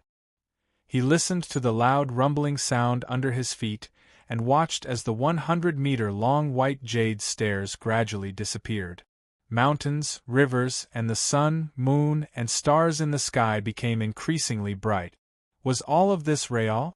I have really obtained the Xianyuan Jian, one of the 10 great ancient artifacts? Qi Yu's heart was filled with doubts, and his brain was also in the process of gradually waking up. Yes, my child, you have truly obtained the Xianyuan Jian. This is something that even I did not expect. With a flash of light, Huang Emperor had already appeared beside Qi Yu out of thin air, and was looking at him with a smile. Master, what is going on? When Qi Yu saw Huang Emperor, it was as if he had grabbed onto a life-saving straw. Huang Emperor looked at him deeply, and gently shook his head. Silly boy, you are not like me. Qi Yu looked at Huang Emperor in confusion. Huang Emperor smiled and said, If I were you, when the Xianyuan Jian proposed those 3 paths, I would definitely choose the second one. Sacrificing my life in exchange for the birth of the Xianyuan Jian is definitely worth it. But you, silly boy, are willing to give it up. Qi Yu said, How could that be a choice? A teacher for a day, a father for life. Not to mention the Xianyuan Jian, even if all the 10 great ancient artifacts came together, they would not be able to persuade me to harm my own family. At this time, his mind was gradually clearing up. When he recalled everything that had happened, it seemed like he had done it subconsciously. He did not know that what the Xianyuan Jian had triggered was exactly what his subconscious could do. Only in this way could one truly test one's character. As for the process of merging with the Xianyuan Jian, it was completely driven by the divine power of the Xianyuan Jian, and it was not intentional on Qi Yu's part. The way Huang Emperor looked at Qi Yu changed. At first, the Xianyuan Jian gave me 3 choices. One of them was to sacrifice my soul after death to become the sword soul that protected him. The other 2 were to destroy all my clansmen and leave this world to go to another space. Therefore, I chose to become the sword soul. In fact, today, the Xianyuan Jian did not intend to let you pass the test. Among the 3 conditions he gave me, only the condition of becoming the sword soul could truly pass his test. But today, of the 3 conditions he gave you, none of them could let you become the master of the Xianyuan Jian. It was your luck, or rather, your will that finally made you become its master. All of this seems to be fate. Qi Yu looked at Huang Emperor and smiled. I really did not expect that I would be able to inherit your hope and become the new master of the Xianyuan Jian. To be honest, I still feel like I'm dreaming. The Xianyuan Jian, it's actually the Xianyuan Jian. This is simply unbelievable. After his spirit cleared up, what followed was ecstasy. Qi Yu had already seen the sharpness of the Xianyuan Jian. Being able to possess such a divine artifact, not only would he have a greater chance of obtaining the Kunlun mirrors, but at the same time, it would definitely be able to raise his strength to another peak. Even if it still could not be compared to the Bull Demon King, it would at least have a certain deterrent effect on him. Huang Emperor's face darkened and he said solemnly, Qi Yu, don't think that just because you have obtained the Xianyuan Jian, you can become the second me, or become a peerless master. In this world, nothing can be obtained without effort, especially powerful strength. The Xianyuan Jian is not as easy to use as you think. If you want to use the Xianyuan Jian's strength, you must first have enough strength. Otherwise, you will not be able to activate the sword spirit of the Xianyuan Jian. As for activating this divine artifact, you are different from me. Back then, I was chosen by the Xianyuan Jian as its master, and you became its master by chance. Under such circumstances, if you want to use the power of the Xianyuan Jian, you cannot activate it directly like I did back then. Instead, you must use your own energy to activate it. Based on your current situation, it will be very difficult for you to even use it once. It could even be said to be impossible. Qi Yu was stunned and said, Then isn't it the same as not having the Xianyuan Jian? Huang Emperor smiled and said, Of course you can't say that. Or you can understand it this way. After obtaining the Xianyuan Jian, when your strength reaches a certain level, The attack power that you can release in an instant can be multiplied several times. And after you have been baptized by the origin of nature, you have become the origin of nature and are no longer limited by your lifespan. Therefore, you have a long time to improve your strength. As long as you are willing to work hard, one day, you will be able to become its true master. Chi-Yu nodded his head helplessly and said, I understand. Anyway, having such a thing is better than not having it at all. Huang Emperor smiled and said, You are wrong about this. Although you can't fully use the Xianyuan Jian, the aura of the Xianyuan Jian is very clear in our era. Perhaps ordinary ancient beasts can't feel it, but strong people like the Bull Demon King, or even the 3 fierce kings under him, can definitely feel the aura of the Xianyuan Jian. You have to protect yourself in the future. Damn, I can see it but not use it. It's a hot potato. Teacher, can I not have it? After listening to Huang Emperor's words, Chi-Yu suddenly understood that obtaining the Xianyuan Jian was not a good thing. Huang Emperor was slightly angry and said, Bullsh**t, the Xianyuan Jian is such a precious treasure. It was not easy for you to obtain it, how can you give it up? Moreover, it has already recognized a master, so it is easy for you to make it disappear. Then you can just commit suicide. As long as you die, the Xianyuan Jian will naturally return to this Xianyuan tomb. I see. In that case, forget it. I'll reluctantly become his master. Looking at Chi-Yu's resentful face, Huang Emperor really had the urge to beat him up. However, now that he had become the master of the Xianyuan Jian, the power of the Xianyuan Jian that Huang Emperor could exert would not be able to cause any harm to him. Moreover, Chi-Yu had a lot of Kirin's treasures. If they really fought, even if he did not use the silver dragon shield, Huang Emperor did not know what his chances of winning were. Chapter 139. As he spoke, a light flashed in Huang Emperor's hand. Chi-Yu felt his mind clear up, as if there was something extra. Just like when he first learned Kirin's ability, the Xianyuan 8 swords had been completely integrated into his memory. As long as he thought about it carefully, it would appear. Chi-Yu looked at Huang Emperor's solemn and serious expression. He didn't dare to say that he didn't want the Xianyuan sword anymore. Towards Huang Emperor, he still had a lot of respect. Teacher, is this enough? Then you are the sword spirit of the Xianyuan sword. Will you come with me? Haha.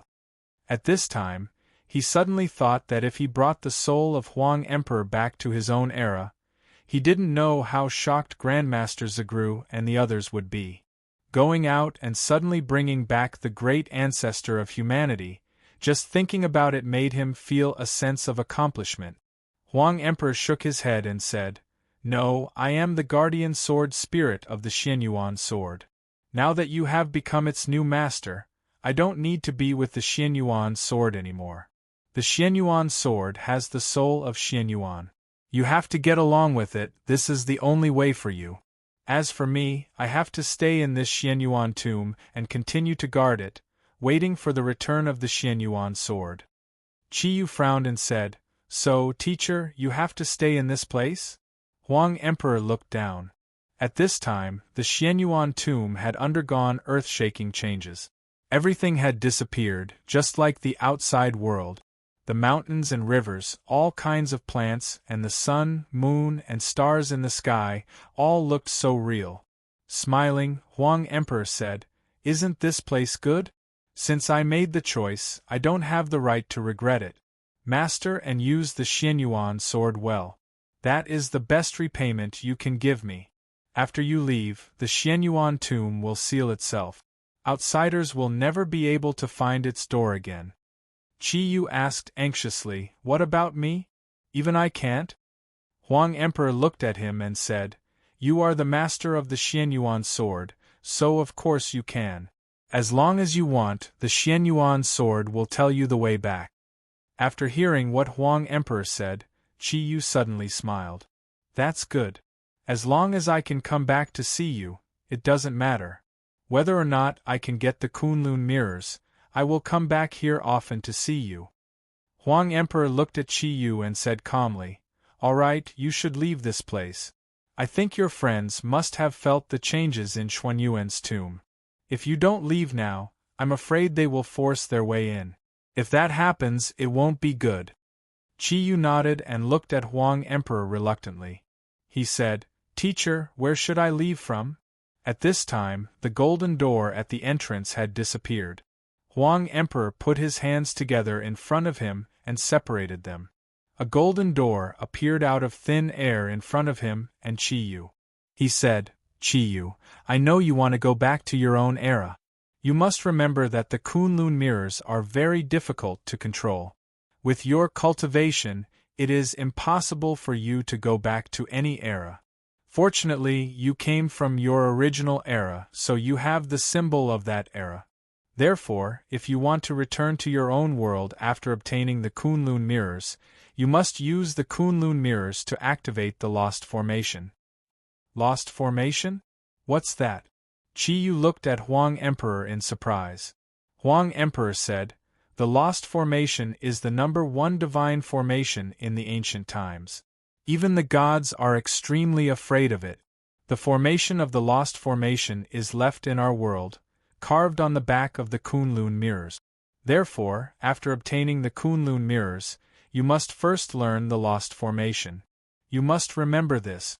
At the same time, because of the Lost Formation, although the Kunlun mirrors are ranked 9th among the 10 great divine weapons, they are also one of the most difficult to obtain. I'm afraid the difficulty is no less than obtaining the Xianyuan sword." Qi Yu nodded and said, "I understand, Master, then I'll take my leave." Huang Emperor nodded and said, "Let's go, I'll tell you the last things I know. According to the legends, the Lost Formation uses the Fushi Zither as the core to control people's hearts, the Shun Nong Cauldron as the core to refine immortal medicines, the Kongtong Seal as the core to achieve immortality, the Kunlun Mirrors as the core to travel through time, the Niwa Stone as the core to regenerate enchantments, and the Xianyuan Sword as the core to form the God Execution Formation. That's all I know. However, you must not try to use the God Execution Formation unless you can truly use the power of the Xianyuan Sword. Otherwise, you must not try it because it will destroy your body and soul." Qi Yu said, "Master, then I'll really be leaving." "Go." Huang Emperor calmly looked at Qi Yu. Not a trace of emotion could be seen on his face. Qi Yu looked at Huang Emperor and said, "Then I'll really leave." "Stop talking so much nonsense." Huang Emperor angrily kicked Qi Yu's butt and kicked him into the golden door. "Ah, Master, take care of yourself, I'll be back." His voice became softer and softer, and Qi Yu's body finally disappeared. Looking at the slowly closing golden door, the calm look in Huang Emperor's eyes changed a little. I'm leaving. I'm still alone, and this is only my world." Before Qi Yu could see the scene in front of him clearly, he could already feel a huge pressure coming towards him. The huge pressure caused the thundercloud force in his body to react naturally. The creation's network emitted a light blue light, protecting his body.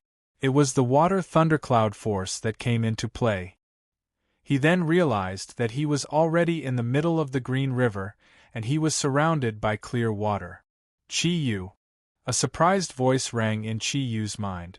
Using his spiritual power, Qi Yu turned around in the water and saw Black Tortoise Long Jiang carrying Yi Ruo, Snow Girl, and Wen Ting on his back. They were just a few dozen meters behind him. Fortunately, the water was clear, or else he wouldn't have been able to see them. Longjiang's speed in the water was definitely top-notch. When Qi Yu was observing, it was already not far away from him. Qi Yu pointed upwards, gesturing for Qi Yu to go up first. Longjiang's body emitted a circle of yellow light, and a suction force pulled Qi Yu into its protective range. Then, its thick limbs paddled at the same time, and it swam upwards. Everyone floated to the shore at the same time. Before Qi Yu could say anything, Wen Ting had already jumped into his arms. "You bastard, you scared me to death." Qi Yu didn't know what had happened outside. He looked at Yi Ruo with a questioning look. After Yi-Ruo explained, he found out that when Xuanyuan's tomb changed, the entire headquarters of the two clan experienced a slight earthquake. With Long Jiang and Yi-Ruo's sharp senses, they immediately realized that the earthquake came from underground. They associated it with Xuanyuan's tomb, and they immediately brought the two girls here. When they arrived at the entrance of Xuanyuan's tomb, they saw that Xuanyuan's tomb was already closed. At that moment everyone was anxious, and they were looking for other exits under the water. At that moment, Qi Yu's sudden appearance was discovered by Long Jiang, and their worries turned into joy. Gently stroking Wenting's soft hair, Qi Yu patted her shoulder and smiled. "All right, I'm back now, aren't I? Don't forget, our Kirin is an auspicious sign, it won't die so easily." Wenting stood up and waved her little fist at Qi Yu. She humphed and said, "If you make me worry again, I will." Qi Yu was in a good mood after obtaining the Xianyuan sword. He couldn't help but tease her. "You will what?" Wenting blushed. She punched Qi Yu's stomach and said, "I will beat you until you can't take care of yourself." Qi Yu cooperated and pretended to be in pain. He smiled evilly and said, "That's good. I will have to rely on you to take care of me in the future. With a beautiful girl taking care of me, it doesn't seem like a bad thing to be unable to take care of myself." Yi-Ruo walked to Qi Yu's side and looked him up and down. She couldn't help but feel surprised. Even though she didn't see him for a long time, the current Qi Yu didn't look as arrogant as when she first saw him. Right now, his aura was much calmer than before, and he didn't have the same aura as Kirin. However, when he looked around, his eyes became unusually sharp, like a sharp sword that was ready to strike. "Mom, I have made you worried." Looking at Yi-Ruo's concerned gaze, Qi Yu revealed a childish look. When he looked at Yi-Ruo, he couldn't help but think of the scene he saw in the Xianyuan sword's illusion. Even though he knew that it was just an illusion, he could faintly feel that it happened to him. This was a completely inexplicable feeling, but Qi Yu realized that his heart, which had given up hope for finding his parents for many years, was now full of hope again. He should hurry back. As long as he could return to his own era, he might really be able to find his biological parent. That would be such a wonderful thing. Qi Yu smiled and revealed a faint glow in his eyes. Perhaps it was because he was thinking about how to find his parent. At this moment, his gaze suddenly became unusually sharp. Even Yi-Ruo, who had reached the top level of Kirin, was shocked. "Qi Yu, could it be that you have?" Yi-Ruo asked subconsciously. Qi Yu smiled and nodded at Yi-Ruo. Yi-Ruo abruptly took 2 steps back. Her charming face first turned deathly pale, and the corners of her mouth slightly twitched. Even her entire body was trembling. Her originally large eyes glared at Qi Yu, as if she wanted to eat him up. Immediately after, a large flush appeared on her pale face due to her agitation. With a trembling voice, she said, Is this real? Long Jiang, Long Jiang. Long Jiang hurried to Yi-Ruo's side and held her arm. He also looked at Qi Yu in shock. Not to mention Yi-Ruo, even he couldn't believe it was true. Although the Genesis Network had some hope in Qi Yu, Huang Emperor was too powerful. Moreover, Huang Emperor was only at the 2nd stage of obtaining the Xianyuan sword. Therefore, they didn't have much hope in Qi Yu. They just wanted to try their best. However, when they saw Qi Yu's affirmative answer, they were so excited that they couldn't speak for a while. When Ting and Snow Girl both knew that Qi Yu had recognized Yi-Ruo as his mother, but they weren't sure what Qi Yu was doing in Xianyuan tomb. Yi-Ruo only told them that Qi Yu was going to cultivate there for a period of time. At this moment, when they saw Yi-Ruo and Longjiang's shocked expression, they couldn't help but look at Qi Yu in confusion. Qi Yu looked at the 4 of them and couldn't help but smile. He nodded firmly and said, "It's true, Mom. I succeeded. Maybe it's fate, but I really succeeded." Yi-Ruo covered her mouth, and tears flowed down uncontrollably. She looked at Qi Yu with red eyes and choked with sobs. "I succeeded. I really succeeded. The Xianyuan sword has been unearthed again. No wonder there was an earthquake just now. No wonder I felt that the weather today is different from before. The spring of the divine beasts is here. The spring of mankind is here. Chiyu stepped forward to hold Irua's hand and said, Mom, don't be too happy. Although I have already obtained it, I am still far from being able to truly use its abilities. I still need to continuously cultivate before I can do so. Irua grabbed Chiyu's arm and shook her head. She said excitedly, No, child, you don't understand. This isn't as simple as obtaining a divine wife. You have to know that the reappearance of the Xianyuan sword means that the opportunity for us divine beasts is here. I trust my own judgment more and more now. Child, you are the savior sent by the heavens. You are sent to save us divine beasts. This is great, this is really great. With the Xianyuan sword, let's see if the king of beasts will dare to be so presumptuous. She seemed to have ignored Chiyu's words and held onto Chiyu's arm excitedly. At this moment, the energy wave on Chiyu's body suddenly changed.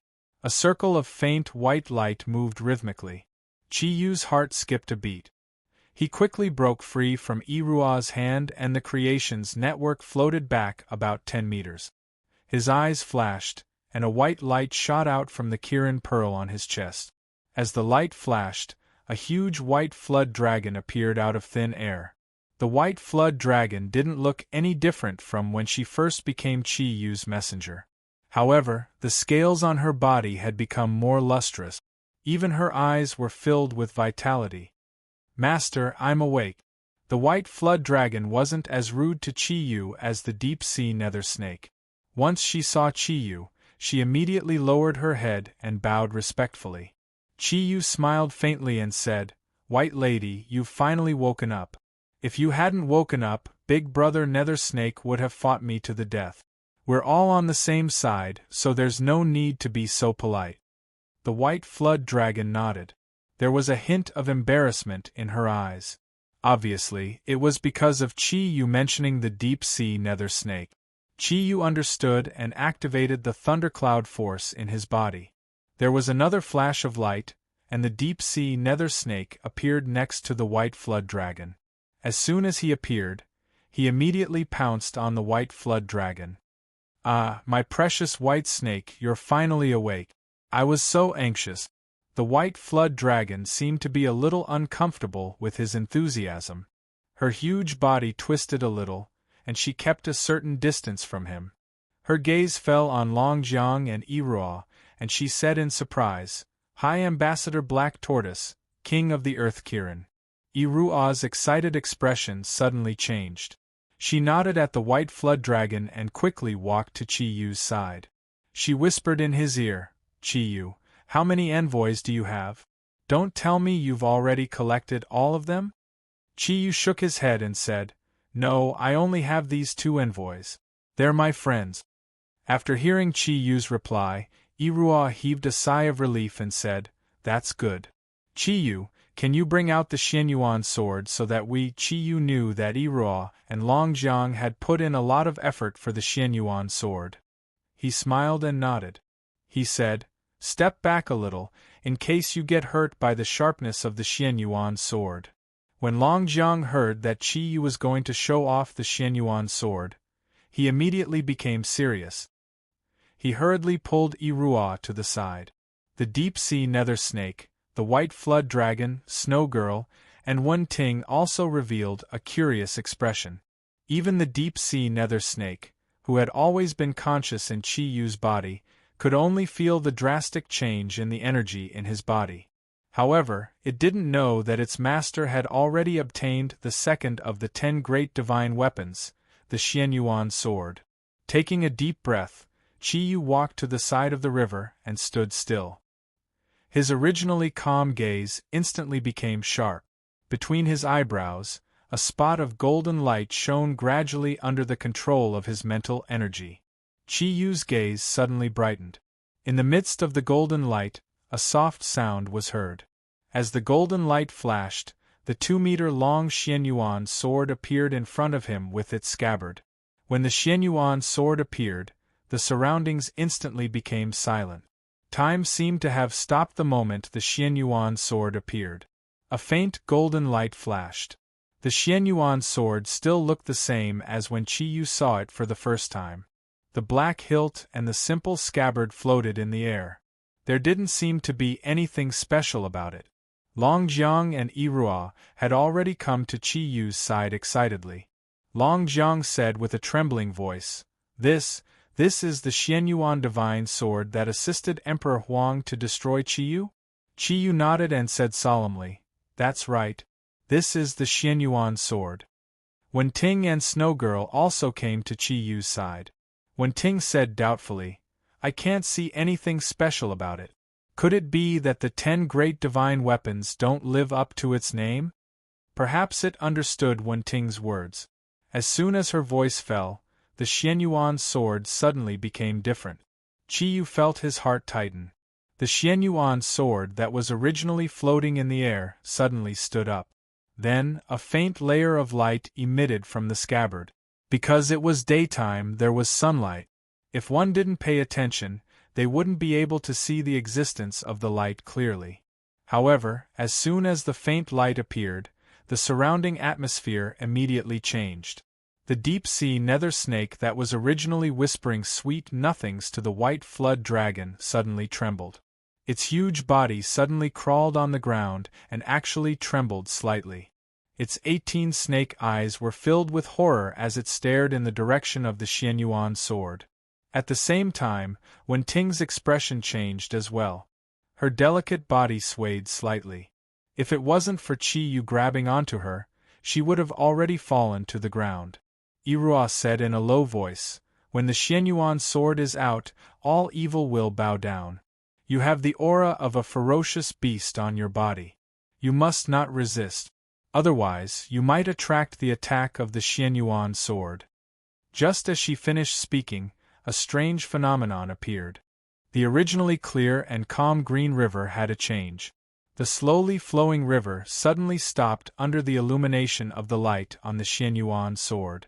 One must know that although this was a relatively long and narrow section of the river, it was still more than 1,000 meters wide. For such a wide river to suddenly stop flowing, how much energy was needed? However, the power of the Xianyuan sword was far from just this. The light shone again, and the originally calm mirror-like surface of the river suddenly split into two. Just that sharp aura alone was enough to easily split the surface of the river into two. The river below continued to flow, but the river above seemed to be sealed by something. The water surface was gradually expanding, but it couldn't flow in the original direction. Long Jiang took a deep breath and said, as expected of the Xianyuan sword, just its aura alone is enough to stop the flow of the river.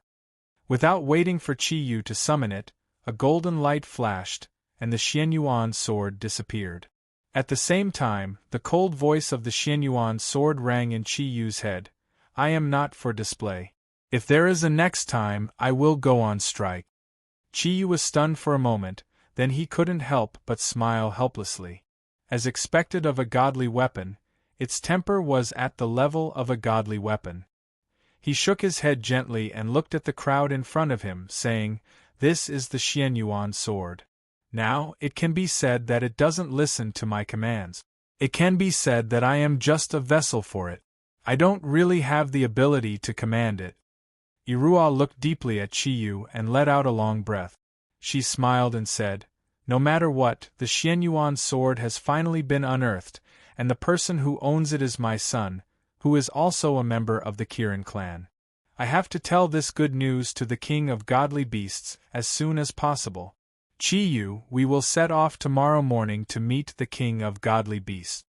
After hearing Irua's words, Qi Yu couldn't help but feel elated.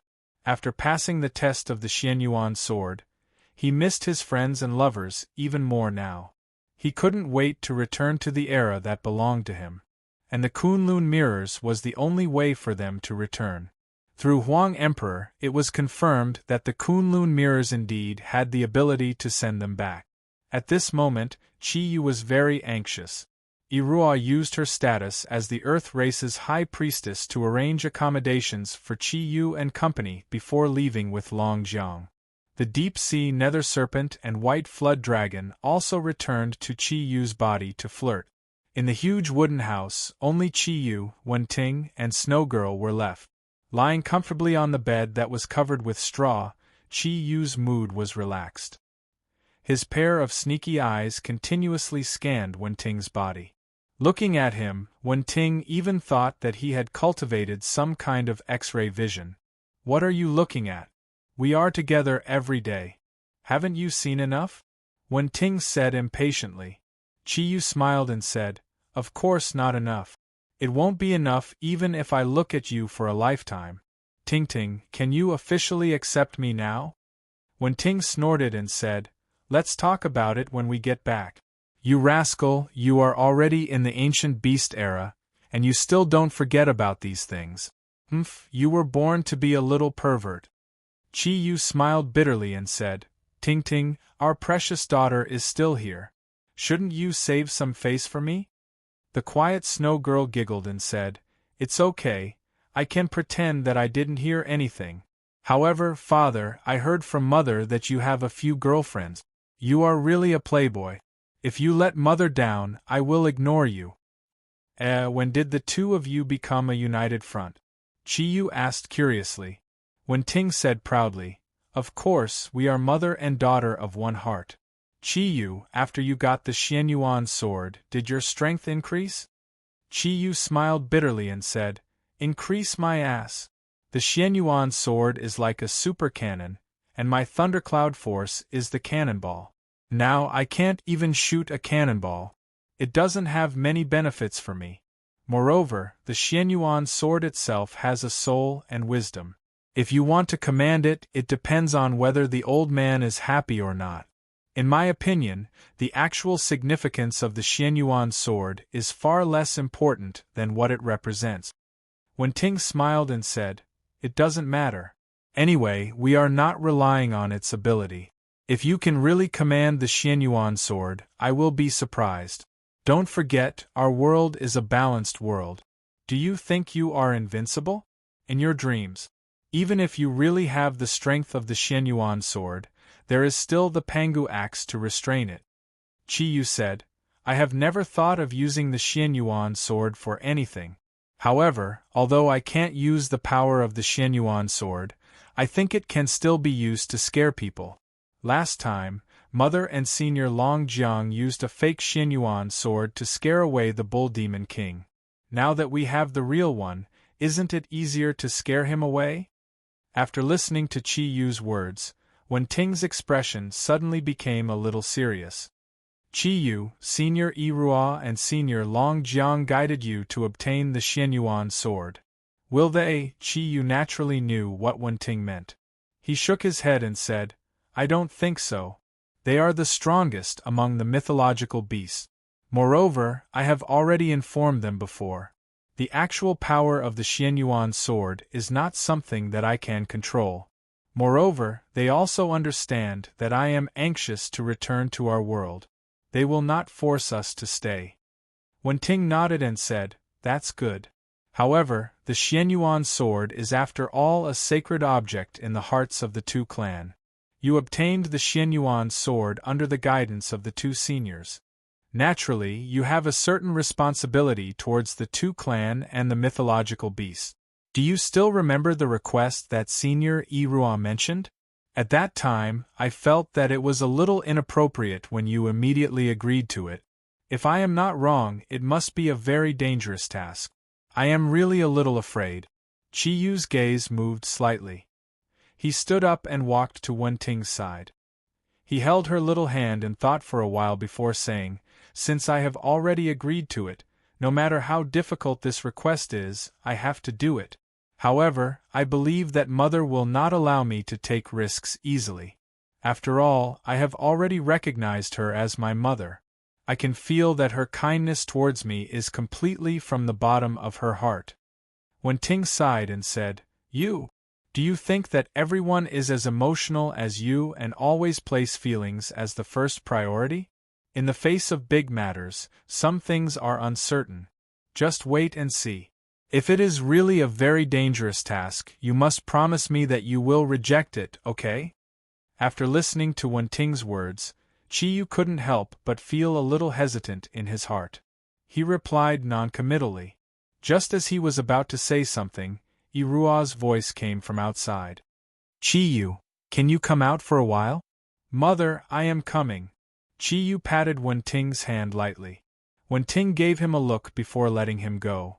Snow Girl walked to Wen Ting's side and used her own energy to cover her voice. She said to Wen Ting, Mother, do you really think that the people here will harm us? Wen Ting shook her head and said, They won't harm us, but I am worried that Chi Yu will be used. You don't know your father's temper. Once he acts on his emotions, he won't consider the consequences. Although he has suffered a few times, he just can't change. As she said this, she couldn't help but think about how Chi Yu had sacrificed his life to use the ultimate Kirin's arm to save her. Her eyes couldn't help but turn red. Snow Girl smiled and said, Although father might be a little emotional, I can see that this is one of the main reasons why you like him. Wen Ting was stunned. She looked at Snow Girl and wanted to refute.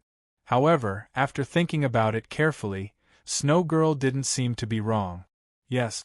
If Chi Yu was really a very rational person, would she still like him without any regrets? Chi Yu walked out of the wooden house and saw a spirited Irua waiting for him outside the door. Although Irua's complexion was much better than when Chi Yu first saw her, Chi Yu could see the hesitation in her eyes. Mother, you were looking for me? Chi Yu walked to Irua's side and called out to her affectionately. Irua nodded lightly and pulled Chi Yu's hand. She said, Come with me, I have something to tell you. As she said this, she pulled Chi Yu to the side. Irua's hand was very warm, but her palms were a little sweaty. It seemed that her mood was very unstable. Chi Yu was pulled by her to Irua's room. At this moment, Long Jiang wasn't here. There was only Chi Yu and Irua in the room. Taking a deep breath, Irua let out a soft sigh. With a wave of her right hand, a yellow light floated up and completely sealed all the auras in the area. Although Chi Yu knew that he could do it as well, he would definitely not be able to do it as easily as Irua. He could not help but feel a little more admiration towards his mother. Mother, if there's anything, just say it. Looking at Irua's expression, Chi Yu could faintly guess that what Wen Ting said was about to happen. Chapter 140. Chi Yu nodded his head and said firmly, Yes, I can't stay here. The best choice is to return to my own era. That is the world that belongs to me. Irua sighed and said, Perhaps you still don't know this, but because of your appearance, our era has changed. Chi Yu was stunned and said, Mother, what do you mean by this? Irua said, After you entered the Xuanyuan's tomb, I have already contacted the Divine Beast King and told him about your situation. He told me that after you appeared, the Kirin Pearl and Kirin Mirror that were originally on his body disappeared. Also, the Kirin Red that was on the other Kirin's body also disappeared. That means that you came to our era. Even though it was a coincidence, after you came, according to the spatial laws, there can only be one Kirin's octatic treasures. Once you leave our era, no one knows if the Kirin's octatic treasures will appear again. According to our estimations, it probably won't appear again. Otherwise, there will be new changes in history. Based on this, the Kirin's octatic treasures and the Xianyuan sword will probably be the same. After you leave our era, the Xianyuan sword will also disappear from our era forever. It will only appear on your body when you return to your era. Do you understand what I am saying? Chi Yu nodded his head and said, I understand what you mean. The Xianyuan sword has already recognized its owner and I can't do anything about it. After all of you have seen that it doesn't really listen to me now. As for the Kirin's octatic treasures, we are all from the Kirin clan. If possible, I am willing to return it to you. Even if I return to my era and don't have the Kirin's octatic treasures, it doesn't matter. After his abilities reached the 6 clouds level, Chi Yu knew that his overall abilities had reached a new peak. Even without the help of the Kirin's octatic treasures, he wouldn't be weakened too much. In his era, the Kirin of the 6 clouds should be able to handle everything. Furthermore, with the help of Emperor Huang, his actual combat abilities had increased greatly. He didn't need to rely on these treasures anymore. Iroha shook her head lightly and said, "Silly child, I'm telling you all this not because I want you to leave the Kirin's octatic treasures behind. We, the Kirin clan, are of the same branch. Although we are from different eras, we won't be stingy with these Kirin's octatic treasures. I'm saying all this just to tell you that anything that you take away from this world will not appear again." Chiyu was a little confused and said, "Mother, just say it directly. Could it be that you want me to take away something from this world? Bring it to my world?" Iroha nodded her head and said, "That's right. I just don't know if you are willing." Chiyu thought for a while and said, "Mother, if I'm not wrong, the thing that you want me to take away must be very important. At least, it must be very important to your era. Can you let me know what it is first?" Iroha said, "Of course I have to let you know. The thing that I want you to take away is actually..." Her lips were moving. Although she used her ability to seal the surroundings, she still used her voice transmission technique to tell Chiyu. After hearing Iroha's words, Chiyu's entire body shook. "What? You want me to take it away? How is this possible?" Iroha laughed bitterly. "It is precisely because of the difficulty and danger that I am extremely hesitant. You are my son, and I cannot help but consider your safety. At the same time, I do not wish to disturb your era. However, for the sake of the Divine Beast clan, I have no choice but to request this of you.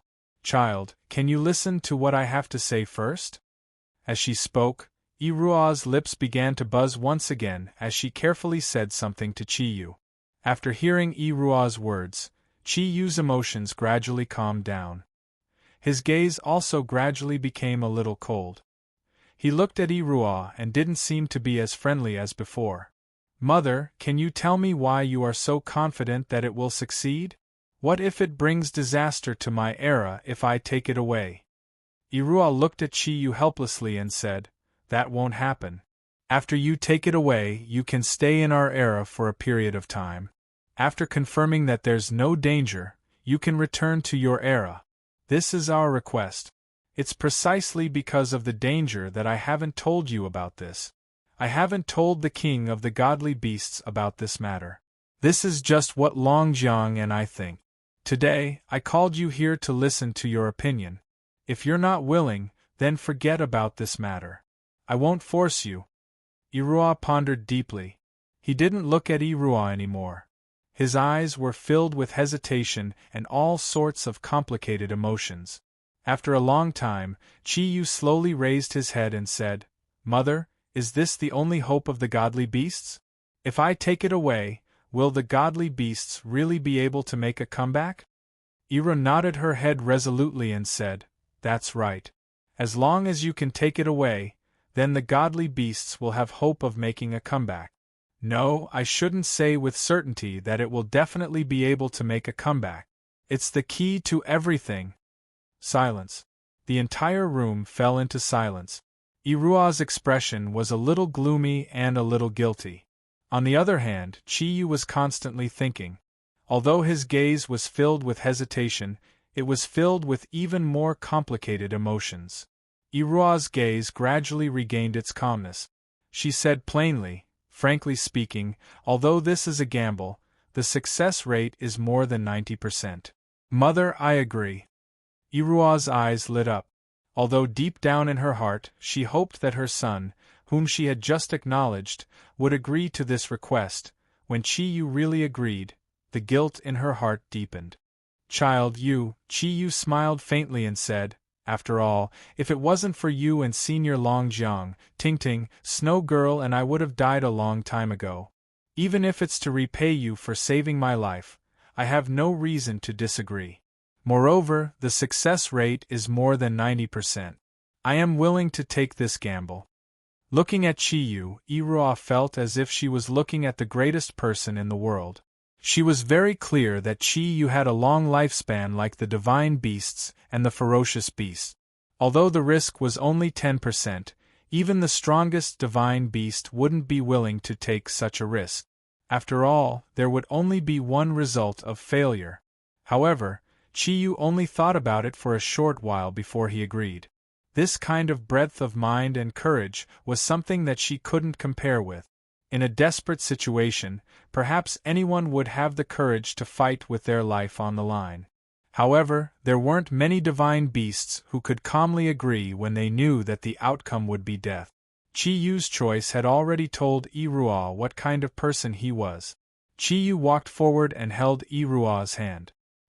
He smiled faintly and said, "Mom, if we succeed, there's nothing more to say. However, if we fail, I hope that you can help Tingting and the rest to return to the world that belongs to us. Is that okay?" Iruo nodded her head slowly. At this moment, she already didn't know what she should say to Chiyu. After returning to his own room, Chiyu's expression didn't seem any different. From the looks of it, it seemed as if nothing had happened. "Why did Senior Iruo look for you?" Wen Ting asked.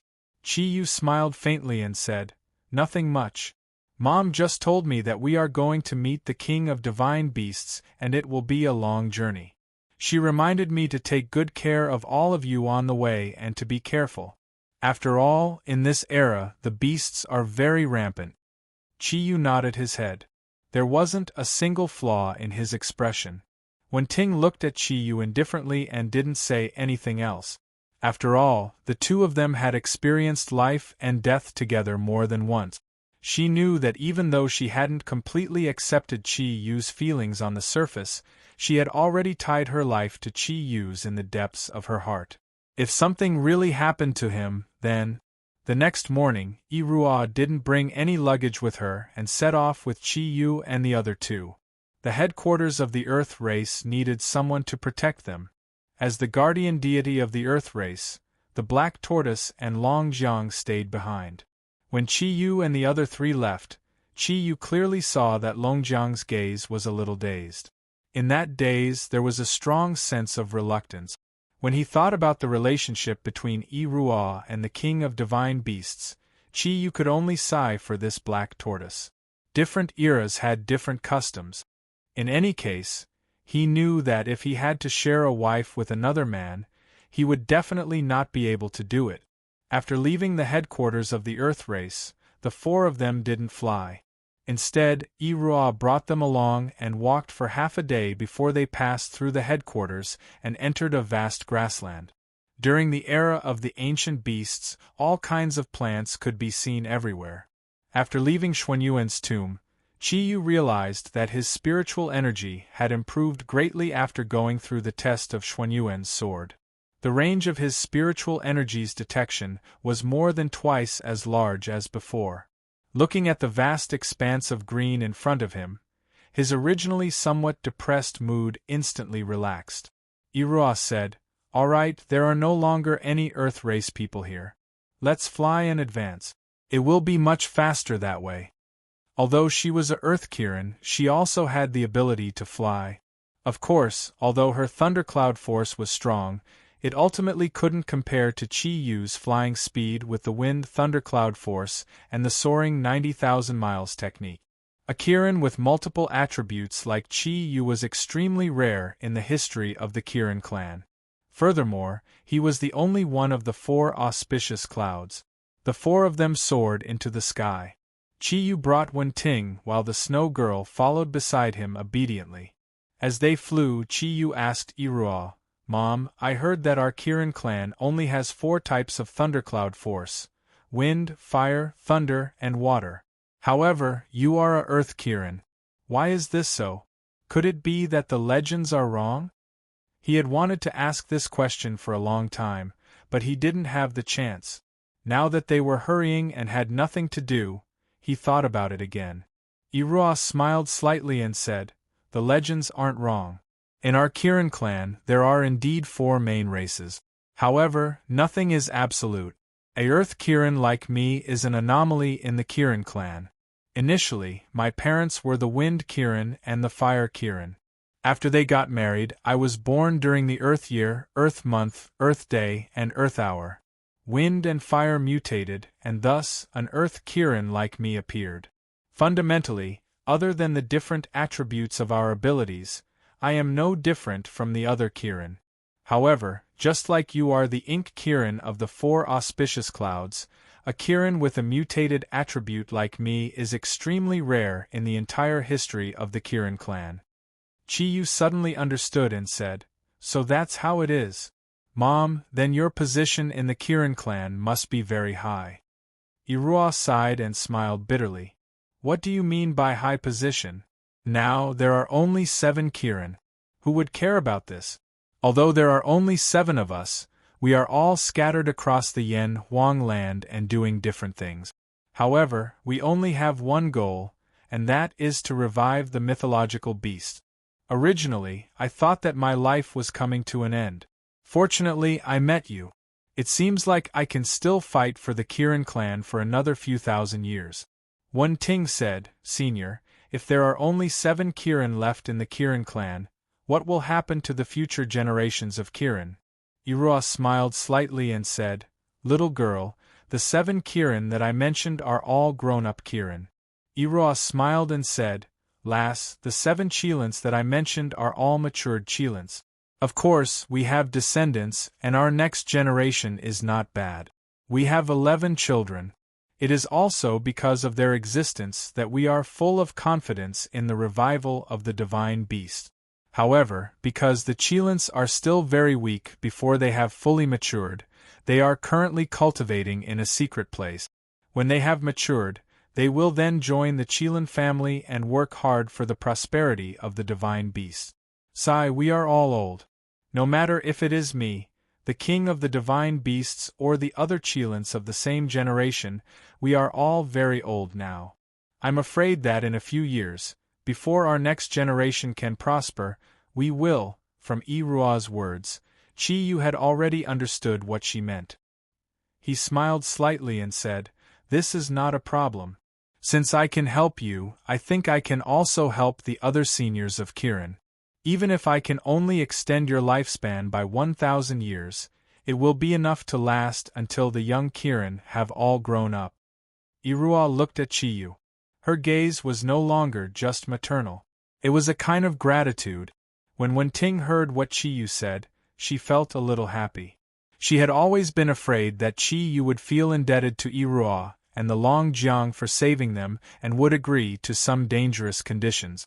At this moment, since Chiyu was willing to extend the lifespan of the entire Kirin clan to the Kirin clan, this could be considered as returning the favor.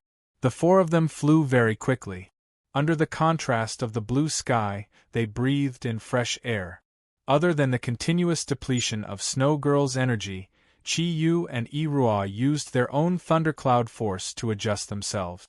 Not only did they not deplete too much thundercloud force, but they also had the effect of cultivating during this long period of flight. After flying for a full day, when Snow Girl was really a little tired, the 4 of them returned to the ground to rest temporarily. At this moment, night had already fallen. During the era of the ancient beasts, the night was just as beautiful as the day. In the night sky there were many stars. As compared to the modern world, the light of the stars and the moon was much brighter. Feeling the vitality of the surrounding plants, Chiyu leaned against a big tree and couldn't help but reveal a faint smile. However, in the depths of his heart, he was far from being as calm as he appeared on the surface. Ever since he agreed to Irua's request last night, he had been thinking about it. He originally wanted to tell Wen Ting, but he was afraid that she would be too worried, so he simply didn't say it. "Have some fruits." Wen Ting passed 2 fruits to Chiyu. Chiyu smiled and took them. At the same time, he pulled Wen Ting to his side and said, "Ting Ting, your strength seems to have improved recently." Wen Ting leaned on Chiyu's shoulder and said, "Are you the only one who can cultivate hard? I have been working hard too."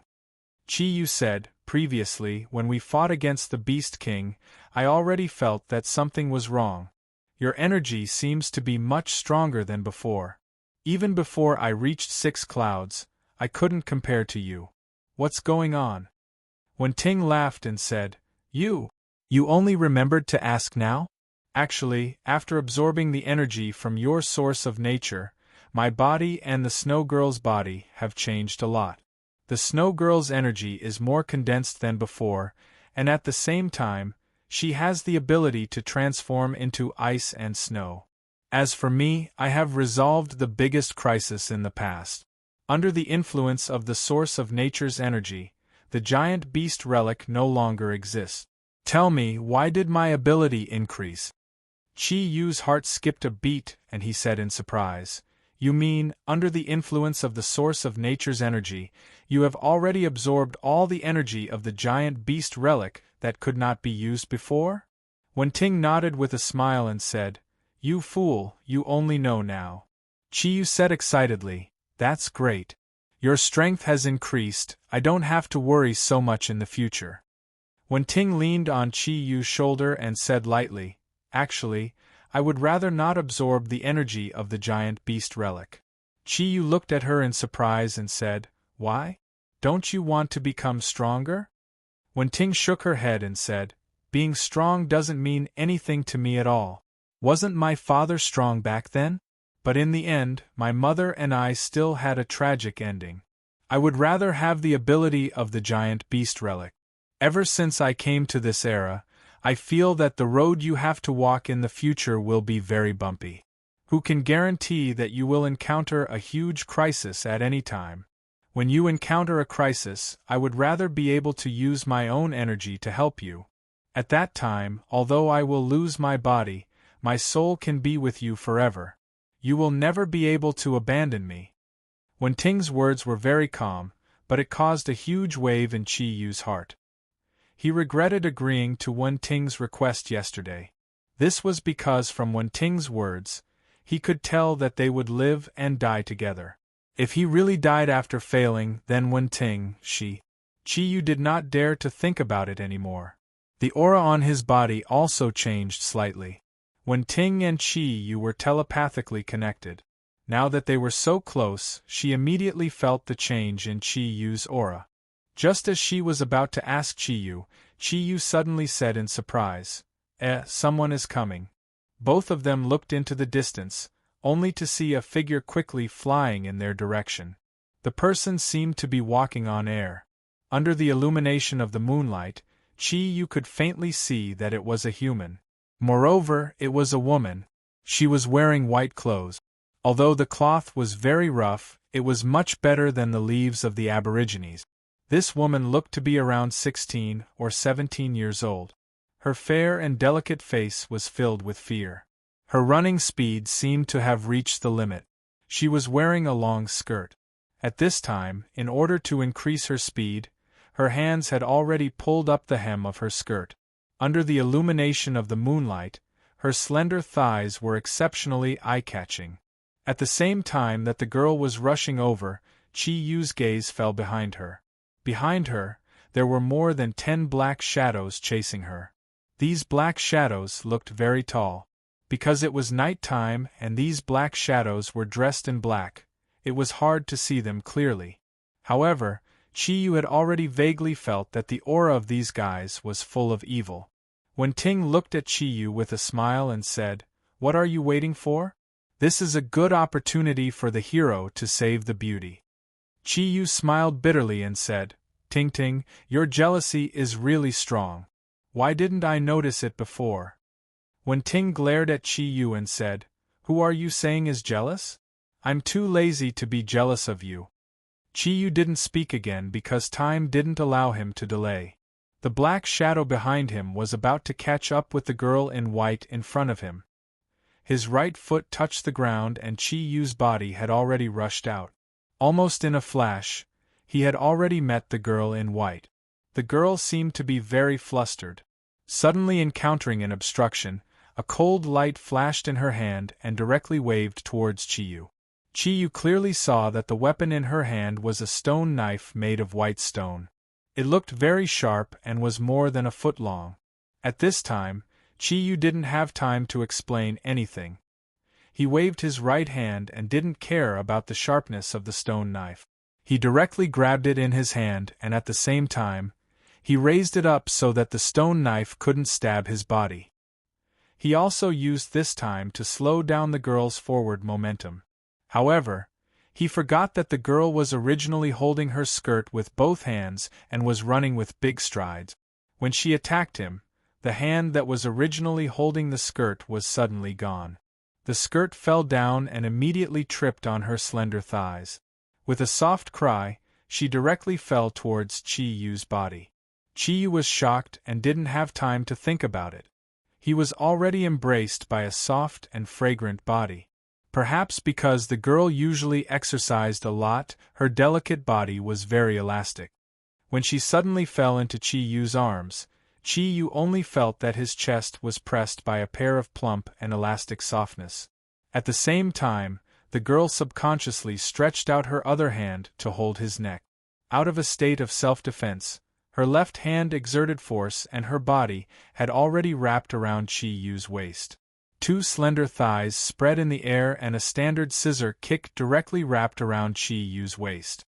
This action seemed to have been coordinated many times. With Chi-Yu's strength, he naturally wouldn't be knocked down by the girl. However, suddenly being hugged by a beautiful girl and her legs wrapped around his waist, he couldn't help but have some reaction. What appeared in front of him was a pair of big black eyes. Although the eyes were full of fear, they were like black gemstones and were full of color. Her white and flawless face was now pale. Her skin was many times better than the skin of those native people. Even modern people with the best cosmetics couldn't compare to her skin. Especially her natural skin, which had a layer of faint luster, added a bit of beauty to it. Towards beautiful women, Chi-Yu's resistance was very small. At such a close distance, he was suddenly stunned and subconsciously held the girl's slender waist. So thin and soft. This was Chi-Yu's first feeling. Then, without waiting for him to react, the girl had already made the next move. Obviously, in her panic, the girl had already regarded Chi-Yu and the pursuers behind as the same group. She instantly let go of her arm that was holding Chi-Yu. Because of Chi-Yu's sluggishness, her right hand actually broke free. Her upper body suddenly leaned back, both hands on the ground, and her legs forcefully wrapped around Chi-Yu's waist. Chi-Yu only felt a strong force coming. The girl actually wanted to use the strength of her waist and legs to throw him out. Of course, the girl couldn't succeed. Chi-Yu didn't need to use the thundercloud force at all. Just by his body's instinct, his upper body slightly moved back, and he already stood firm like a mountain. No matter how hard the girl tried, she couldn't move him at all. The girl desperately tried to throw Chi-Yu out, but Chi-Yu saw something he shouldn't have seen. The girl's legs were previously wrapped around Chi-Yu's waist. At this time, her upper body was leaning back. Because her movement was very fierce, even her long skirt was completely hanging down to her upper body. At this time, she didn't feel anything when she used force, but her pair of slender and round thighs, as well as the most mysterious part between her legs, were completely presented in front of Chi-Yu. Did the ancient beasts have underwear? Let Chi-Yu tell you, the answer is no. The white lower body of Ryua swayed slightly under the girl's continuous force. Her slender and round thighs outlined an almost perfect curve. When Chi-Yu saw this scene in front of him, his first action was to reach out to touch his nose to see if there was a nosebleed. As the inheritor of Kirin's bloodline, his sexual reaction had always been very fast. Suddenly seeing such a scene of a naked woman upside down, his lower body almost reacted in the shortest time possible. Fortunately, the girl didn't have underwear, but he still had, so he didn't make a fool of himself on the spot. A cold snort pulled Chi-Yu back from his daze. Only then did he remember that Wen Ting was still watching not far away. Afraid that Wen Ting would misunderstand something, he quickly used force on his waist and slightly swung the girl's body up. At the same time, he held her waist tightly with one hand and made her do another naked woman upside down. Of course, Chi-Yu had good intentions. However, after the girl's upper body was swung up by him, it was inevitable that her plump buttocks would sit down slightly. At this time, Chi Yu's lower body had already reacted. Although it was separated by his pants, the position of the girl's mysterious place just happened to rub against his top. The instant pleasure brought about made Chi Yu's whole body subconsciously tremble. At this time, the girl also looked at Chi Yu with a look of horror. Suddenly, she waved her hand, and a slap had already landed on Chi Yu's face. Chi Yu was jolted awake by this slap. Everything had happened too quickly, and he had only just woken up. Seeing the girl swing a second slap at him, he hurriedly tilted his head to the side and shouted in the native language, "Miss, I'm here to help you." Hearing Chi Yu's words, the girl finally didn't hit him for the third time. However, she had used all her strength in the first slap. Although Chi Yu's skin was very thick, it still left a thin and red palm print. Chi Yu secretly cursed at his bad luck, but at this time, he couldn't care so much. Just as he was about to put the girl down, the pursuers behind him had already caught up. Immediately, an evil wind blew against his face, and more than 10 huge figures almost simultaneously pounced towards Chi Yu. At this time, Chi Yu clearly felt the Xianyuan sword in his body vibrate slightly. The clear and cold voice of Xuanyuan's soul sounded in Chi Yu's heart. Jili people. Jili people? Weren't they the descendants of Chi Yu? Chi Yu didn't have time to think too much. His left hand was still holding the girl, and he still maintained his original position. However, his right hand had already swung out, and a fiery red light floated out, like a barrier, blocking the enemies who were chasing after him.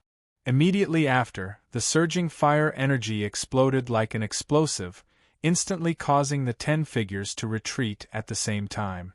Under the illumination of the flames, the small forest instantly lit up. Chi Yu stepped on Kirin, and in a flash, he had already returned to Wenting's side. At this time, Snow Girl and Yi Ruo had already woken up from their meditation. Wenting's eyes flickered with anger as she looked at Chi Yu, and said indifferently, "Hello. You really went to save the damsel in distress. Do you want to come and perform for everyone to see?" Only then did Chi Yu wake up, and he hurriedly let go of the girl's hand and said awkwardly, "Ting Ting, listen to me. You saw the situation just now. I didn't do it on purpose, it was an urgent matter." Wen Ting also knew that Chi Yu didn't do it on purpose, but when she saw her beloved man being so intimate with another woman, she couldn't help but feel a little uncomfortable. She snorted and said, "Let's deal with the enemies first." Chapter 141. Chi Yu's eyes lit up. Although he was easily nervous when facing Wen Ting, he was much more composed when facing enemies. Now that they were near, the people chasing them could be seen clearly in front of them. Every one of the pursuers was over 2.5 meters tall. Although they looked like humans, their bodies were covered in dark green scales. There weren't many scales, but they looked exceptionally ferocious. Most of them had bald spots on their heads, and their ferocious eyes stared at Chi Yu's group in bewilderment. Their feet moved slightly as they carefully closed in on them in a semicircle formation. Iroh frowned and said coldly, "Jili people. Why do they dare to come here?" After Iroh and Xuanyuan's confirmation, Chi Yu understood that these half-human, half-ghost fellows were the descendants of the demonic god Chi Yu. He was a little excited. After coming to the ancient beast era, everything that he had experienced was very exciting. First, he met the Alpine native race. Then, he met the great ancestor Emperor Huang and obtained the Xianyuan sword. Now, he even met the descendants of Chi Yu. Low growls came from the mouths of those Jili people. They seemed to be saying something. Chi Yu tried to understand their language through the plant. Unfortunately, the plants here couldn't understand the language of the Jili people. Iroh said, "They are asking us to hand this girl over to them. Otherwise they will kill all of us. It seems like they are afraid of you. What you did just now has already shocked them. Otherwise, based on the habits of the Jili people, they would have already attacked you." Chi Yu looked at Iroh and said, "What should we do? Should we kill them?" As he didn't belong to this era, he didn't have any hatred towards the Jili people. That was why he asked Iroha. Iroha snorted and said, "The Jili people are extremely cruel. Every one of them should be killed." Chiyu nodded and said, "I'll be the bad guy." As he spoke, he slowly walked out. Just then, a deafening roar rang out. A strange look appeared on the faces of all the members of the Jili. Judging from their emotions, they seemed to be excited. Chiyu, who was about to take a step forward, suddenly stopped. His eyes revealed a hint of vigilance. His mental strength was like a huge net, instantly released with his body as the center.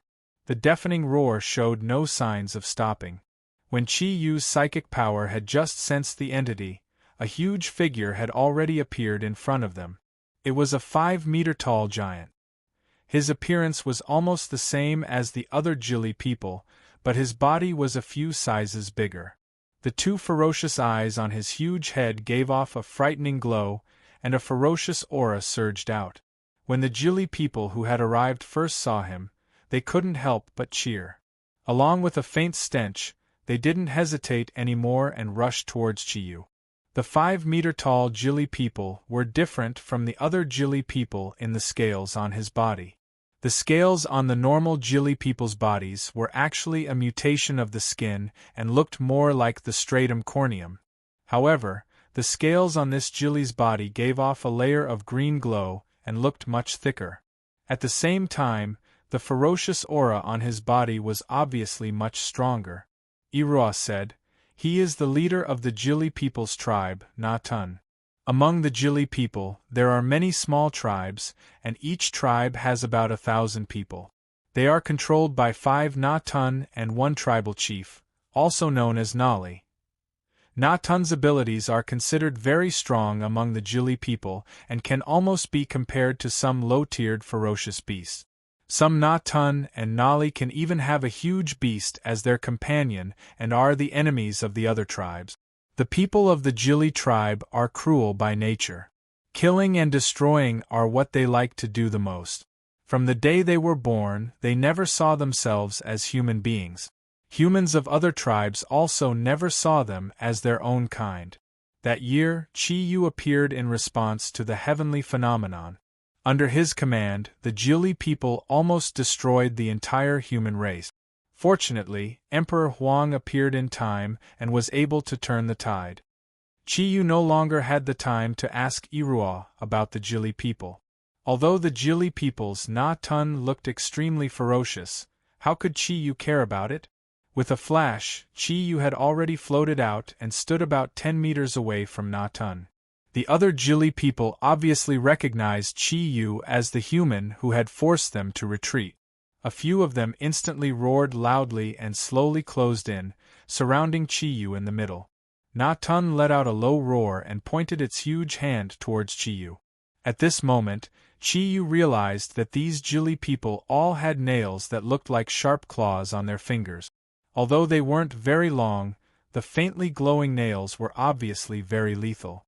Looking at the bodies of these Jili people, which were much taller and more muscular than ordinary humans, it was easy to imagine why they were able to bring disaster to the human race.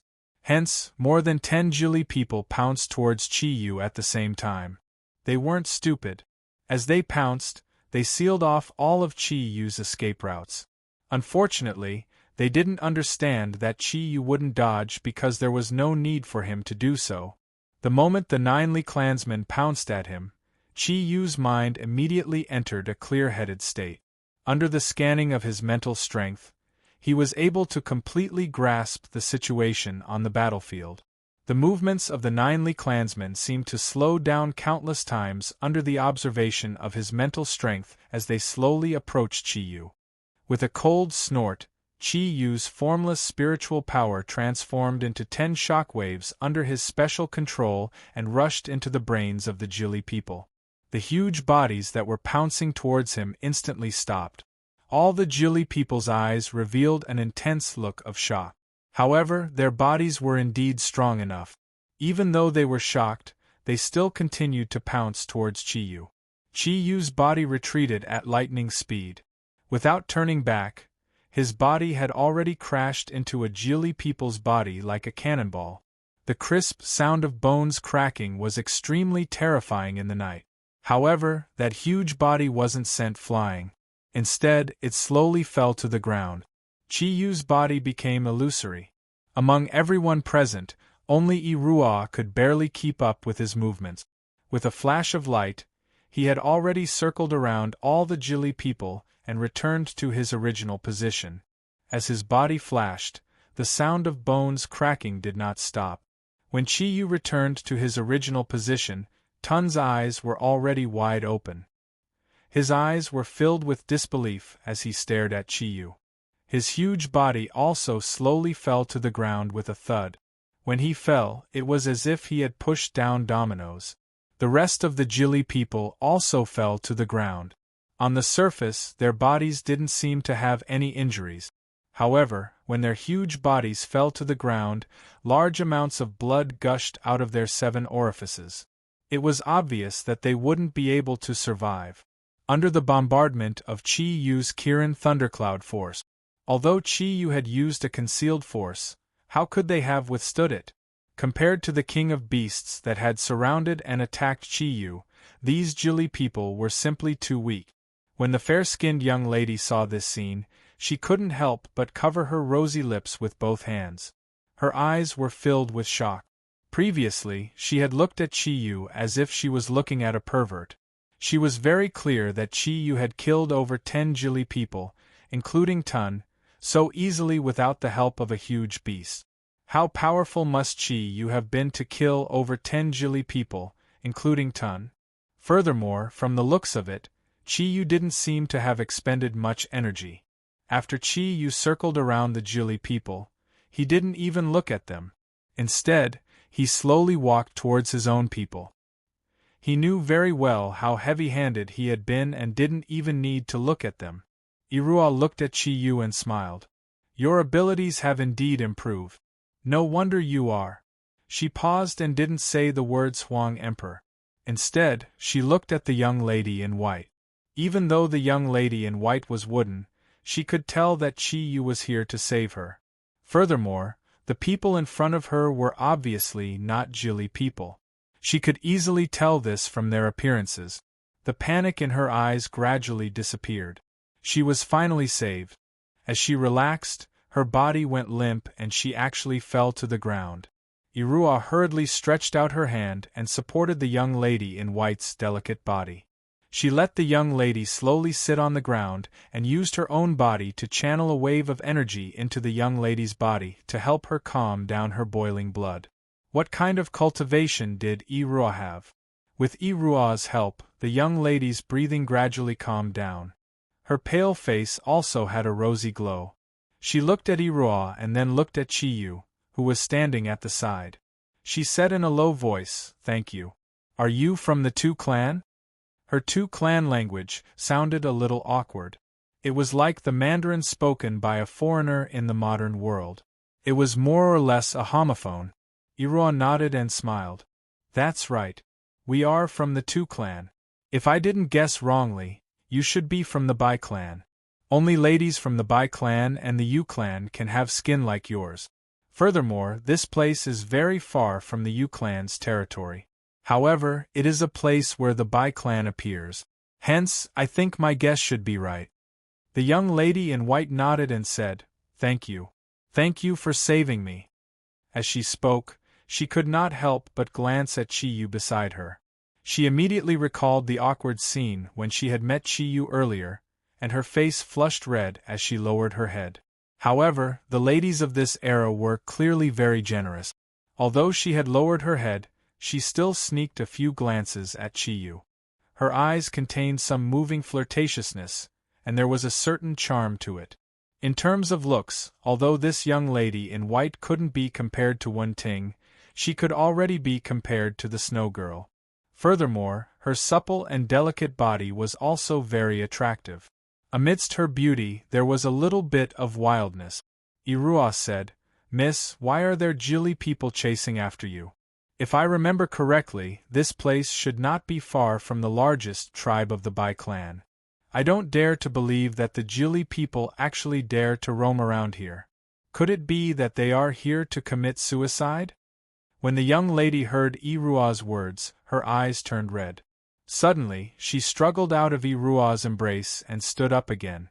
She walked in front of Chiyu and crossed her arms in front of her chest. She stared at Chiyu with a burning gaze.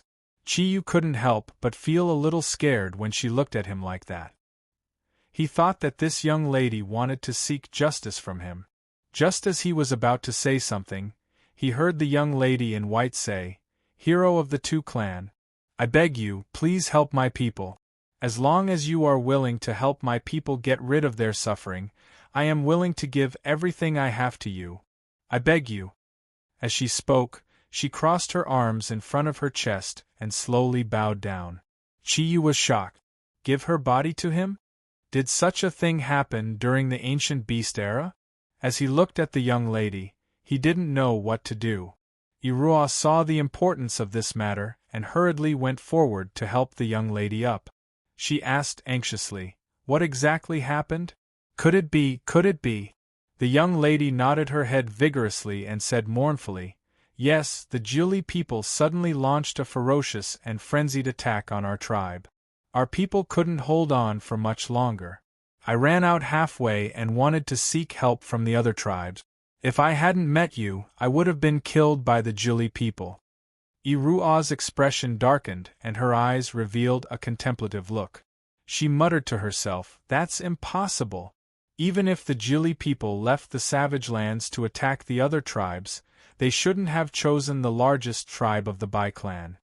There is the protection of the green dragon Golden Eye. Could it be that they aren't afraid of death? Young lady, tell us more clearly and tell us everything you know. We will definitely help you." The young lady said, "Just this morning, we were originally living happily as usual. However, suddenly, a large number of Jili people charged towards our tribe without any warning. We couldn't even count how many of them there were. Our warriors immediately started to defend against their attack under the leadership of the high priest. Initially, we thought that the Jili people were here to throw their lives away. After all, our tribe had the high priest overseeing things, and we weren't afraid of them at all.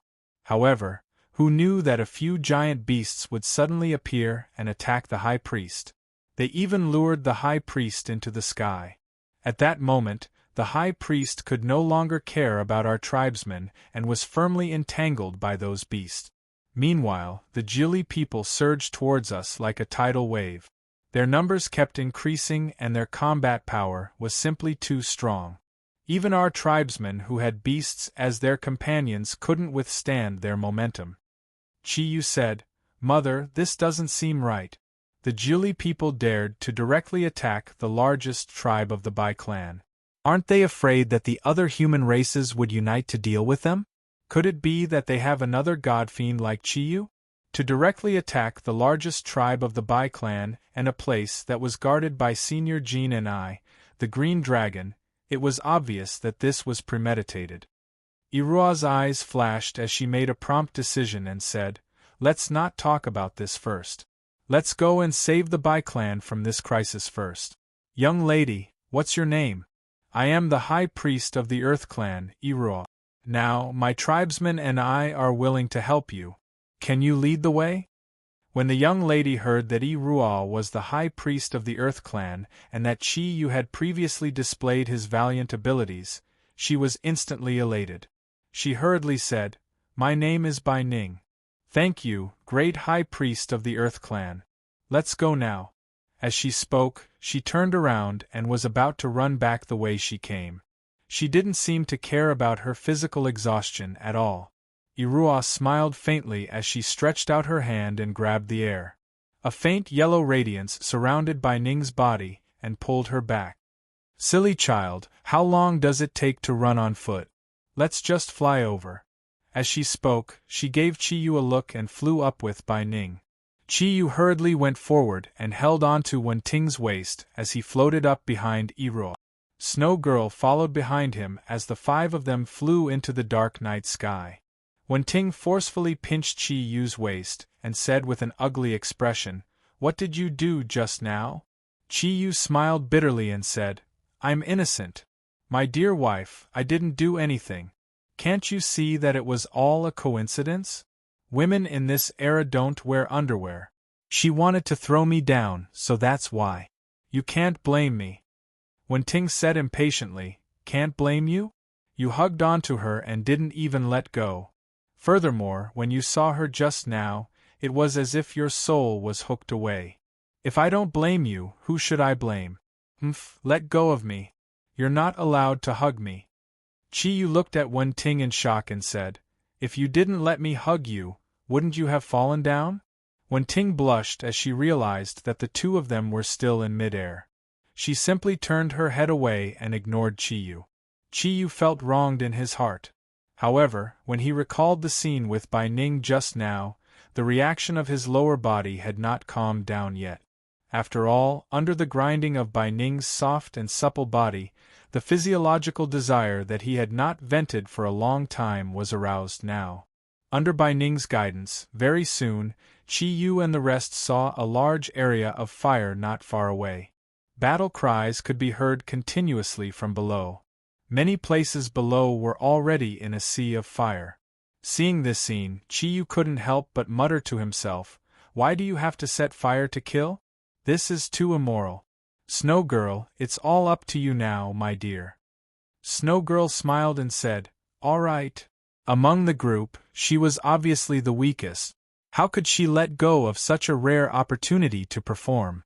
A faint blue light began to revolve around her slender body. Under Yi Ruo and Bai Ning's astonished gazes, her slender body flew higher and higher into the sky. Meanwhile, the blue light on her body became more and more condensed. One could clearly see that her long hair had already turned into an icy blue, while her eyes had become as pure as snow. Yi Ruo's gaze moved slightly. She had already seen a few strong practitioners fighting in the sky not far away. The one in the middle was the Azure Dragon Genie. The Azure Dragon Genie looked extremely disheveled. His body, which was 100 meters long, was already riddled with injuries from the attacks of 4 huge beasts. Although his entire body was constantly releasing a large amount of blue light and brought about a tornado, he still couldn't completely defend against the enemy's attack. Furthermore, the attacks of the 4 beasts were extremely ferocious. It was obvious that they wouldn't stop until they destroyed him. Yi Ruo looked at Chi-Yu and said, Chi-Yu, I'll go and help the Azure Dragon Genie to defend against the strong enemies. I'll leave the Jili people to you and Wen-Ting. Come, I'll put Miss Bai Ning down.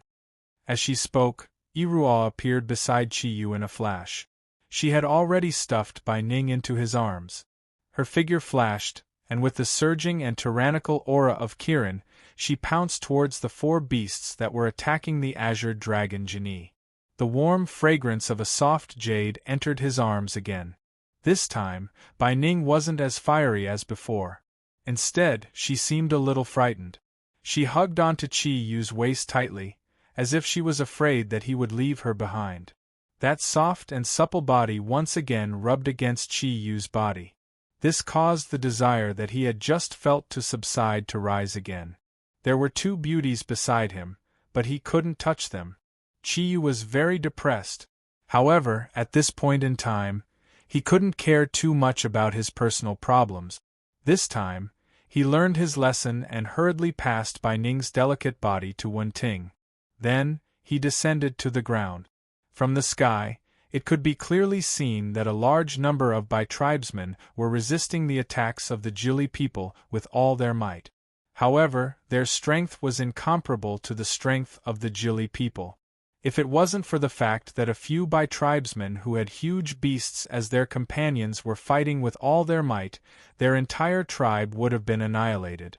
Corpses could be seen everywhere. Some of them belonged to the Jili people, but most of them belonged to the Bai tribesmen. The stench of blood filled the air, and the battlefield was filled with a cruel and murderous aura.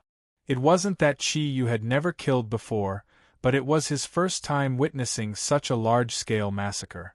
Coincidentally, at this moment, he saw a burly Jili people lifting an old Bai tribesman into the air. The burly man's arms parted and the old man's body was instantly torn into 2. When Chi Yu saw this, the rage in his heart exploded. He instructed Wen Ting to look after Bai Ning while he dashed out.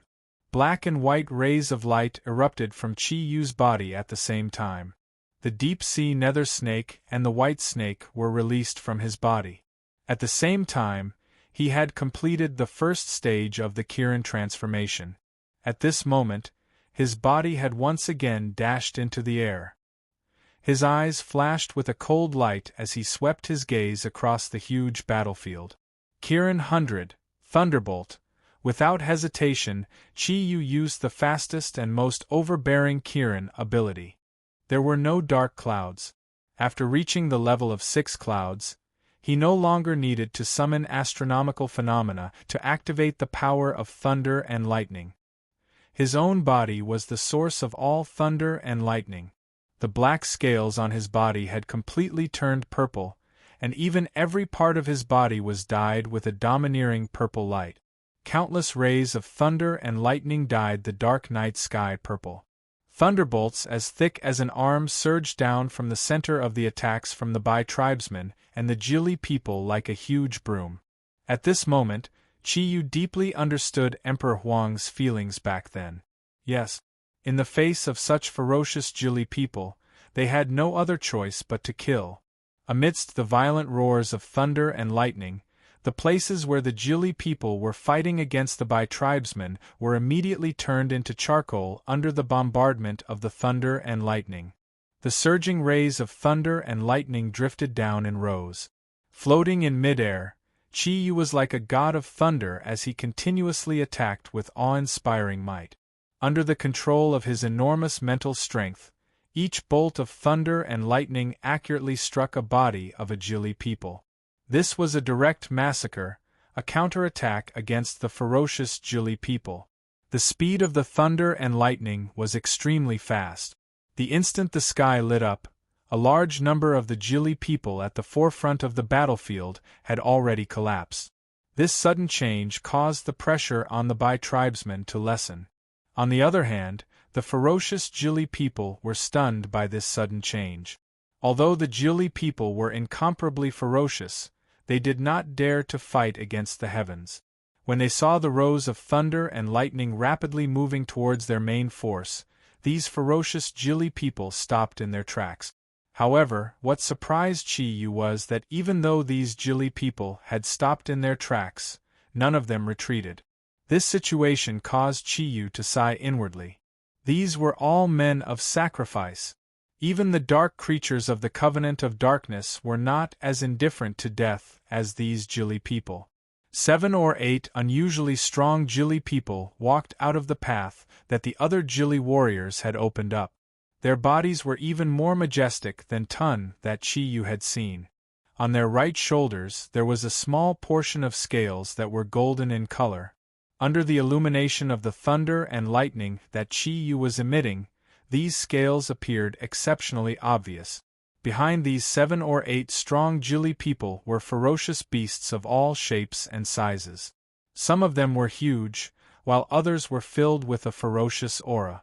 At this moment, all of their gazes landed on Chi Yu, who was hovering in the air. Thinking back to what Irua had said, Chi Yu knew that these strong Jili people were probably the chiefs of the Jili tribes that Irua had mentioned. Only they could have such a strong aura and ferocious beast companions. The leader of the Jili people roared and said something that Chi Yu did not understand. He pointed at Chi Yu, who was continuously launching Kirin's 100 Thunder Strike. Immediately, 4 ferocious beasts separated from the rest of the Jili people and pounced towards the sky. They were all ferocious beasts that could fly.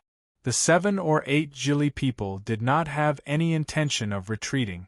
Instead, they led the Jili people and charged towards the Bai tribe with the remaining ferocious beasts opening the way. At this moment, there were only a few thousand warriors in the Bai tribe who could resist the attacks of the Jili people. Although the Jili people did not outnumber them by much, it was easy to see from the previous battle that each of these Jili people could fight against 10 people. Furthermore, they had the support of their ferocious beasts. If they really charged into the midst of the Bai tribe, the Bai tribe would probably be destroyed. Behind these Bai tribe warriors were the old, the young, the women, and the children of the Bai tribe. None of the Bai tribe warriors retreated in the face of the attack of the Jili people. It was not because they had the ferocious spirit of the Jili people, but because they knew the style of the Jili people. If these Jili people broke through their line of defense, their wives, elderly parents, and young children would not have any chance of survival. Even the most cowardly person would not retreat at this moment for the sake of his loved ones. The eyes of the Bai tribe people were red. At this moment, every warrior was filled with a strong desire to fight. Even if there was only one person left, they would not retreat. At this moment, the temperature of the air, which had become scorching hot due to the burning of the surrounding houses, suddenly dropped a few degrees. In the air, sporadic snowflakes gradually drifted down, and in the dark sky, circles of blue ripples appeared. The snowflakes gradually became bigger. Large patches of snow fell from the sky. Although it still could not affect the fire in the tribe, at least it was not as hot as before. As the snowflakes fell, the sky gradually became covered with powdery rain. The fire that was burning below was finally under control. The ability of the Snow Girl was starting to show its effect. There were a total of 4 ferocious beasts flying towards Chiyu. During the time he spent with Irua, Chiyu often heard her talk about ferocious beasts. Irua had also briefly described the appearance of various ferocious beasts to Chiyu. Among the ferocious beasts that were flying towards him, there were 2 birds. The one flying at the front was a big bird with green feathers and a red tail. The bird was about 5 meters long and its wingspan was not big. However, it was flying very fast. Its wings carried a fierce wind. Chiyu recognized that this was the Myemung bird. It was an extremely ferocious bird. However, among the ferocious beasts, it was only a low-level ferocious beast. Its flying speed was just passable. Following beside the Myemung bird was a strange bird. It had 3 heads, 6 eyes, 6 feet, 4 wings, and its body was twice the size of the Myemung bird. Although its flying speed was not as fast as the Myemung bird, with every flap of its 4 wings, Chiyu could feel a strong energy fluctuation. Chiyu remembered the introduction of this bird very well. This bird was called a biff. It was a middle-level ferocious beast.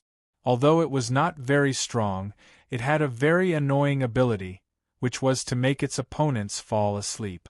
Chapter 142. The 4 beasts quickly approached Chiyu. They seemed to be very coordinated. When they were about 200 meters away from Chiyu, Myemung bird and Bai Fu, who were flying at the front, looked to the sides.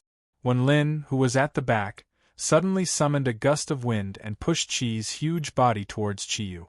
Chiyu then remembered that compared to its wind ability, Chi was better at physical attack. If Chi, who weighed thousands of kilograms, were to collide with him, it would definitely be very powerful. Seeing that the 4 beasts were about to charge at him, Chiyu did not panic at all.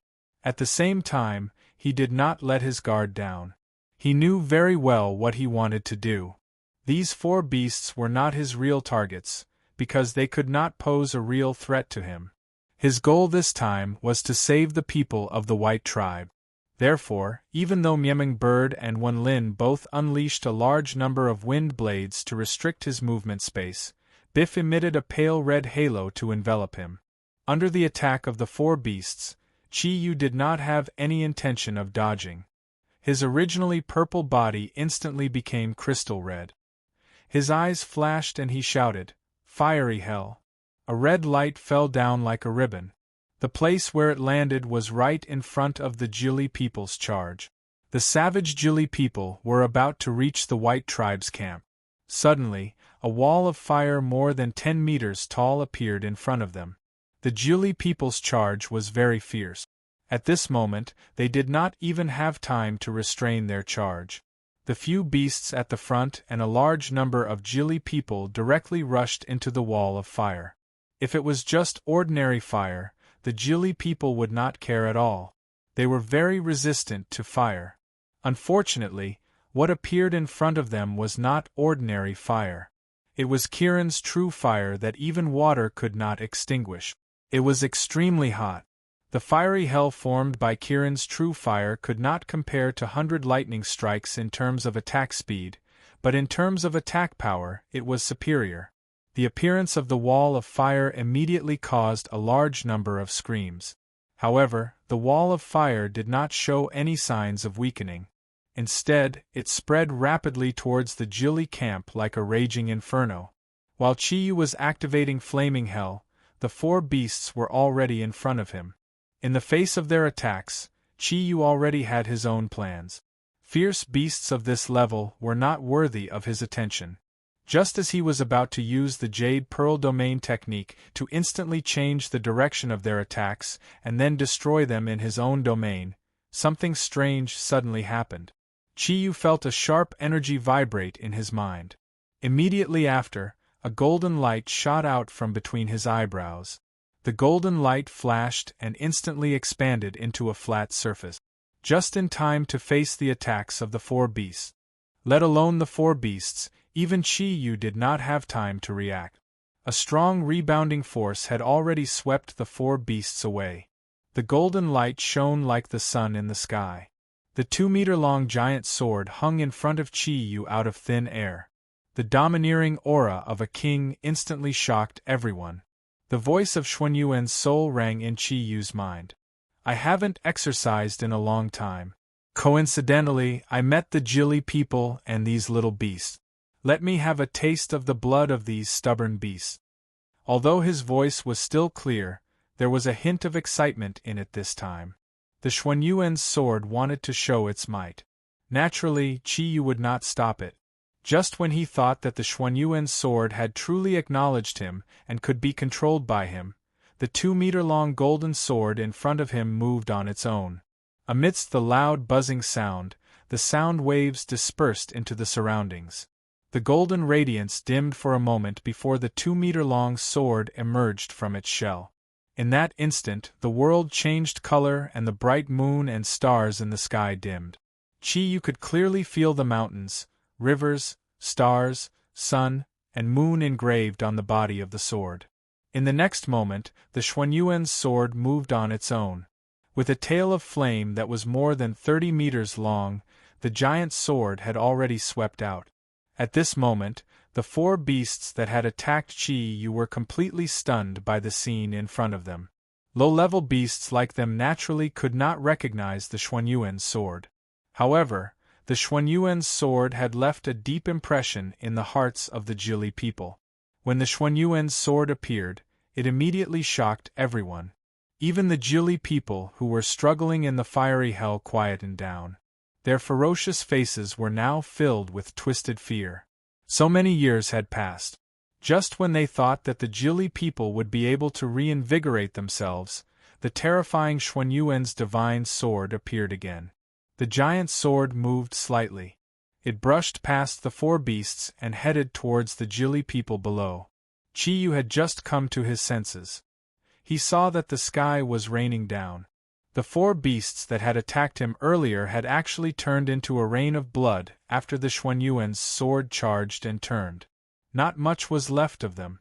However, the golden light of the Xuanyuan's sword still shone brightly. Like harvesting wheat, it directly entered the camp of the Jili people. How long did it take to kill one person? The Xuanyuan's sword gave the answer. It only took an instant. It would not be as simple as killing one person. With a flash of golden light, hundreds of Jili people immediately lost their upper bodies.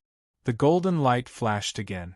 Including Chiyu's blazing hell, all the Jili people in front of the Xuanyuan's sword fell silent. This was because they could clearly see that their bodies were gradually being separated from their companions.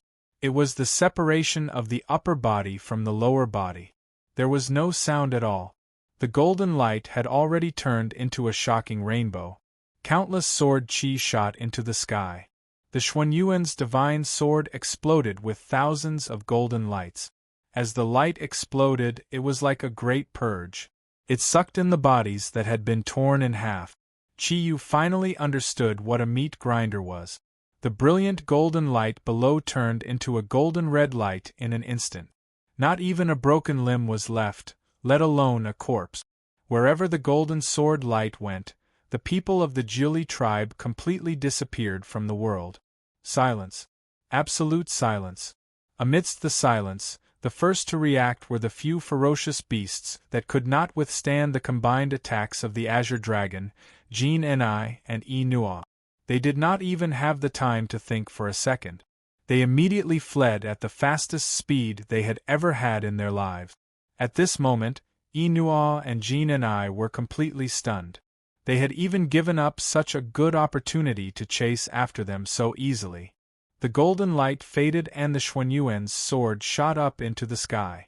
Just as Qiyu thought that it was going to chase after the few ferocious beasts, the tip of the Xuanyuan's sword had already descended. With a clanging sound, the sword and scabbard became one and returned to Qiyu. It had only been 10 seconds. From the moment the Xuanyuan's sword appeared to the moment it returned to its scabbard, only 10 seconds had passed. In these short 10 seconds, it had already taken away thousands of lives. Although those were the Jili people, they were indeed lives. Qiyu looked at the huge sword in front of him in a daze. The power of the divine weapon was so strong. At the same time, was this still the Xuanyuan's divine sword that Emperor Huang had mentioned, which represented courage, wisdom, and benevolence? Why did it look more like a killing sword to him? The voice of the Xuanyuan's soul sounded in Qiyu's mind. Take me back, my master. You don't have to think too much. I will definitely not show mercy to creatures with evil auras. Don't you understand this principle? Killing a Jili person is equivalent to saving dozens of ordinary humans. Qiyu waved his right hand. Under the guidance of his own thundercloud force, the Xuanyuan's sword returned to his body from between his brows. At this moment, he was a little dazed and could no longer care about the changes in his surroundings. He asked the Xuanyuan's sword anxiously, "You attacked on your own just now. Does this mean that I can also use this power in the future?" The Xuanyuan's soul snorted and said, "Of course not. I have just been reborn and need to be baptized with the blood of evil before I can attack on my own. If you want to use my power, you have to rely on your own energy. However, the current you is still far from being able to do so. Work hard on your own. But I saw that you were quite energetic in killing just now. Most of my enemies in the future are cruel people anyway. Why don't we discuss this? In the future, when I invite you out in Zhan City, you can use your power on your own. Not only will you save the Thundercloud Force, but you will also be able to kill at the same time. How great is that?" Qiyu said, unwilling to give up. The Xuanyuan's soul snorted and said, "As the sword soul of the Xianyuan sword, it's true that I have energy. However, my energy is not innate, nor is it acquired through cultivation. It is injected into me by the owner of the Xianyuan sword. Every time I use it, my energy will weaken. I can't help you at will. Do you want to reap without sowing? Now I really wonder if choosing you as the owner of the Xianyuan sword was the right choice." Qiyu said unhappily, "Do you think I want you to choose me? Damn, you're too stupid. In the end, you only act when you're happy. Normally, even if I die, you don't care, right?" The Xuanyuan's soul said bluntly, "Yes, that's right. If you die, then so be it. In any case, when you die, I and the Xianyuan sword will return to Xuanyuan's grave and wait for the next owner. With your current strength, even if you go all out, you can only use half of the first sword of the Xianyuan 8 swords at most. You're still far from it." Qiyu said angrily, "Am I your master or are you my master?" The Xuanyuan's soul snorted, "Although you're my master, you're still too weak. You can't earn my respect. Moreover, don't forget that you're an anomaly to the Xianyuan sword. You shouldn't have been the owner of the Xianyuan sword in the first place. Right now, it's impossible for me to help you willingly. Only by using your own strength to activate the Xianyuan sword will you be able to use a bit of my power. Do as you see fit. If you want to control me better, you'll have to train hard. However, according to my estimates, although you have the Kirin bloodline, you're still an Ink Kirin. I'm afraid that when you reach the 9th cloud level, you'll only be able to use the first 3 swords of the Xianyuan 8 swords. Hearing the Xianyuan sword's words, Qiyu calmed down. Then if I want to use the power of the Xianyuan sword, is there a shortcut? For example, I can pour more energy into you, and when I need it, you can release your energy to help me? The Xuanyuan's soul said disdainfully, What do you take me for? Is that your energy storage device? I'm the soul of the Xianyuan sword. If you want to pour energy into me, you can only do it when you're using the Xianyuan sword. Normally, it's impossible. There's a shortcut. With your current strength, if you want to use the Xianyuan sword, it's very simple. Qiyu's eyes lit up. That's easy. What's the shortcut? The Xuanyuan's soul chuckled. Do you still need to ask me? What's the strongest characteristic of the Kirin sword and its ability to deter opponents? As long as you use the ultimate Kirin arm to propel it, I estimate that with your current strength, you can use at least 3 swords in a row. It's equivalent to you increasing the power of the ultimate Kirin arm by a lot. If you can reach the peak of Ink Kirin and use the ultimate Kirin arm, you might be able to use the 6th sword of the Xianyuan sword. Of course, this is only my speculation. Whether or not you can use it depends on whether your energy can reach the corresponding level. Only then did Qiyu realize that he had been tricked. Using the ultimate Kirin arm was no different from suicide. He immediately said angrily, No matter what, I'm still your master. Is this how you made things difficult for Huang Emperor? The Xianyuan sword chuckled, No, of course not. However, you have to know that one of them sacrificed his soul to the Xianyuan sword. After his death, his soul will forever be the sword's soul, somewhat similar to mine. However, he could only guard Xuanyuan's tomb forever. With this kind of price, he could use the first sword of the Xianyuan 8 swords at will. Of course, he could only use all his energy 3 times in the sky, and when he used all his energy, he could only use the 3rd sword once. Qiyu was dumbfounded. You're saying that Huang Emperor only used the first 2 swords of the Xianyuan sword to complete such a great feat and kill Qi? The Xianyuan soul said proudly, What do you think the Xianyuan sword is? The Xianyuan sword is a divine weapon left behind by the gods in the human world.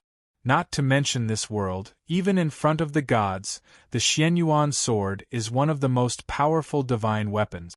If you want to use the full power of the Xianyuan sword, only the gods can do it. The first sword of the Xianyuan sword can even destroy this world. Do you think it is so easy to use? The voice of the Xianyuan soul disappeared, and Qiyu woke up from his conversation with it. When he came back to his senses, he heard a wave of cheers. Greetings, Your Majesty. Huang Emperor Qiyu was shocked. He realized that Irua, Wenting, Snow Girl, and a middle-aged man had surrounded him. The cheers came from below. All the people of the Bai clan were kneeling in their territory and cheering excitedly at him. The cheers sounded so real. The fire in the tribe had been completely extinguished by the rain that Snow Girl had changed the weather. At this moment, although the tribe was in a mess, every person of the Bai clan had an excited smile on their face. They were kneeling on the ground respectfully, and many of them were crying and worshipping him. Qiyu. Irua's voice woke Qiyu up from his shock. Mom, what's going on? Qiyu asked. Irua smiled and said, You have become the hero who saved them. They are thanking you. Qiyu said, But they are cheering the name of Huang Emperor. Irua shook her head helplessly and said, Silly child, you are now the owner of the Xianyuan sword. You used the Xianyuan sword to resolve their crisis. At this moment, in the eyes of these people of the Bai clan, you are the new Huang Emperor. You are the Huang Emperor in their eyes. Qiyu looked at everything in front of him in a daze. With the power of the Xianyuan sword, he had become the new Huang Emperor. Everything seemed to be beyond his imagination and control. What should he do? The middle-aged man beside Irua looked at Qiyu passionately and said, This is great. Irua and the rest's efforts were not in vain. The Xianyuan sword has finally been unearthed. Hello, my child. I am Green Dragon Jean and I. Chi Yu hurriedly bowed to Green Dragon Jean and I and said, "The Bai clan has suffered such a huge blow. You are the grand priest here. Shouldn't you force your people to clean up the mess first? We should leave too." Green Dragon Jean and I grabbed Chi Yu's hand and said anxiously, "No, you cannot leave. At least not now." "Why?" Green Dragon Jean and I said, "In the eyes of the Bai clan, you have already become their hero. If you leave now, the hope that they have just reignited will be extinguished. I know that you must have something to do. However, could you please stay here for 2 days before leaving? Now, you are the only spiritual support of the Bai clan. As long as you are here, the Bai clan will not fear the Woolly tribe. Stay, even if it is only for 2 days." Looking at Green Dragon Jean Ni's ardent gaze, Chi Yu couldn't help but hesitate. Facing the worship of so many Bai clan members below, he was really not used to it. He really wanted to leave, but Green Dragon Jean and I was so earnest. Looking at the ardent and longing gazes of the Bai clan members below, should he leave? Iro moved closer to Chi Yu and said softly, "Just stay for 2 days. I didn't expect you to use the power of the Xianyuan sword. The Bai clan members have just turned from fear to joy. At this time, don't let them be agitated again. 2 days later, when their emotions have calmed down, we will leave immediately. Is that all right?" Looking at Irua's pleading gaze, Chi Yu couldn't say anything else. He nodded and said to Green Dragon Jean and I, "Senior, I don't want to be disturbed. Can you give us a quiet room?" Green Dragon Jean and I was overjoyed and said loudly, "People of the Bai clan, our great Huang Emperor has agreed to stay here temporarily to protect his people. Let us cheer for him." Looking at the Bai clan members cheering excitedly, Chi Yu couldn't help but curse the Xianyuan sword in his heart. If it hadn't come out to show off, there wouldn't have been such a huge commotion. With his own strength, he would be able to deal with those beasts and the other Jili people. Helplessly shaking his head, he followed Green Dragon Jean and I and descended into the Bai clan's territory. Amidst the cheers of the Bai clan, Chi Yu and the other 3 were brought by Green Dragon Jean and I to a wooden house in the tribe that was still in good condition. He instructed the Bai clan warriors to surround the wooden house to prevent anyone from disturbing them. Once Green Dragon Jean and I entered the room, Irua asked impatiently, "What is going on? Why did the Jili people suddenly attack the Bai clan? Furthermore, they attacked so ferociously. It was obvious that they had planned for the beasts to hold you back." Jean Ni's expression darkened as he said, "I am not sure either. There were no signs of their attack at all. There are many Bai clan members living on this plain. Logically, I should have received news of such a huge commotion from the Jili people. However, there were no signs of it at all. Perhaps the Jili people have already invaded in large numbers." Hearing Jean Ni's words, Irua instantly thought of a possibility. Her expression changed slightly as she said, "Could it be that they carried out the Great Purge back then? Everywhere they went, they left nothing behind. Is that why you didn't receive any news?" Green Dragon Jean and I smiled bitterly and said, "From the looks of it now, this possibility is very high. Just now, I have already sent people to the other tribes to investigate. Before long, there will be news. Irua, what I am most afraid of now is that the Jili people have the support of beasts. If that is the case, I am afraid it will be very difficult to deal with them. Fortunately, the Xianyuan sword has reappeared. Otherwise, the consequences would be unimaginable." Irua looked at Chi Yu and saw that Chi Yu frowned slightly. However, there was no change in his expression. "How about this, Jean and I?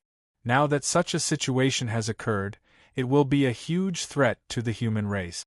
Immediately send people to the other 2 race, U race and Fire race, to inform them. They must be careful of the situation. If the Jili people really want to attack the human race again, we might have to work together again.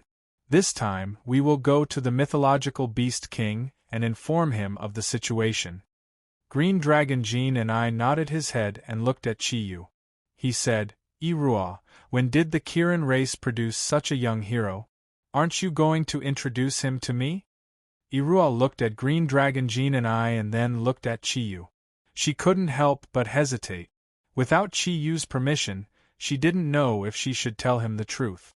Even though she and Chiyu already had a secret plan, but if the other mythological beasts knew that Chiyu wanted to leave this era after obtaining the Xianyuan sword, the other mythological beasts would probably find it hard to accept. Chiyu naturally understood the meaning behind Irua's gaze. He indeed didn't want more people to know about his origins. He smiled and said, Senior Green Dragon, actually, I am not the real Kirin. Perhaps I am just lucky. My father is a Kirin and my mother is a human. However, I have inherited more of the Kirin bloodline. Hence, you must not treat me as a humanoid Kirin. Compared to the powerful mythological beasts, my abilities are still far inferior. Green Dragon Jean and I looked at Chiyu in shock and said, What? Kirin can also mate with a human? However, is Chilant's ability something that humans can withstand? Irua blushed and glared at Green Dragon fiercely. Chiyu continued, Of course not. However, if there are 4 of them, it won't be a problem. I am the lucky one who can mate with a human, Kirin. No wonder, no wonder. Green Dragon muttered, No wonder you can obtain the recognition of the Xianyuan sword. In my memory, the Xianyuan sword can only be used by humans. This is also the key to balance the powers of the divine weapons. Originally, you actually have the bloodline of a human. This explanation makes sense. However, since you have the bloodline of a human, when you used your abilities just now, I clearly saw that you seem to be Ink Kirin. Furthermore, you are the Ink Kirin with the dual attributes of thunder and fire. You have to know that even our mythological beast king doesn't have dual attribute. Irua giggled and said, Dual attributes? Then you have underestimated him. He is a quadruple attribute Ink Kirin. You can say that he is a full attribute Kirin. Green Dragon Genie's eyes widened. His dragon eyes were not small to begin with. At this moment, when he widened his eyes, it seemed as though they were about to pop out. The combination of human Ash and Kirin can actually give birth to a quadruple attribute Kirin. Heavens! Could it be that the heavens are helping us mythological beasts? This is great. This is really great. However, how much of Kirin's bloodline do you have? This? Hearing this question, Chiyu did not know how to answer. Irua, who was at the side, said, It can be said that he has the complete bloodline of Kirin. His Kirin ability has already reached the level of 6 clouds. I reckon that in another 100 years or so, he will be able to reach the peak of Kirin's abilities. The 4 auspicious clouds will definitely make him an unprecedented expert in the history of Kirin. Green Dragon Jean and I took a deep breath. The joy in his eyes could not be concealed. All these years, our mythological beast king has not made any movement. Originally, a genius Kirin like you was born. It seems that a powerful mythological beast that can contend against the mythological beast king has finally appeared. This is simply too wonderful. With the Xianyuan sword, the 4 auspicious clouds Ink Kirin, you will definitely become the nightmare of the mythological beast. Chiyu smiled bitterly in his heart. Ever since he came to this era, it seemed that no matter who it was, everyone would think highly of themselves. However, did they know about the problem with his body?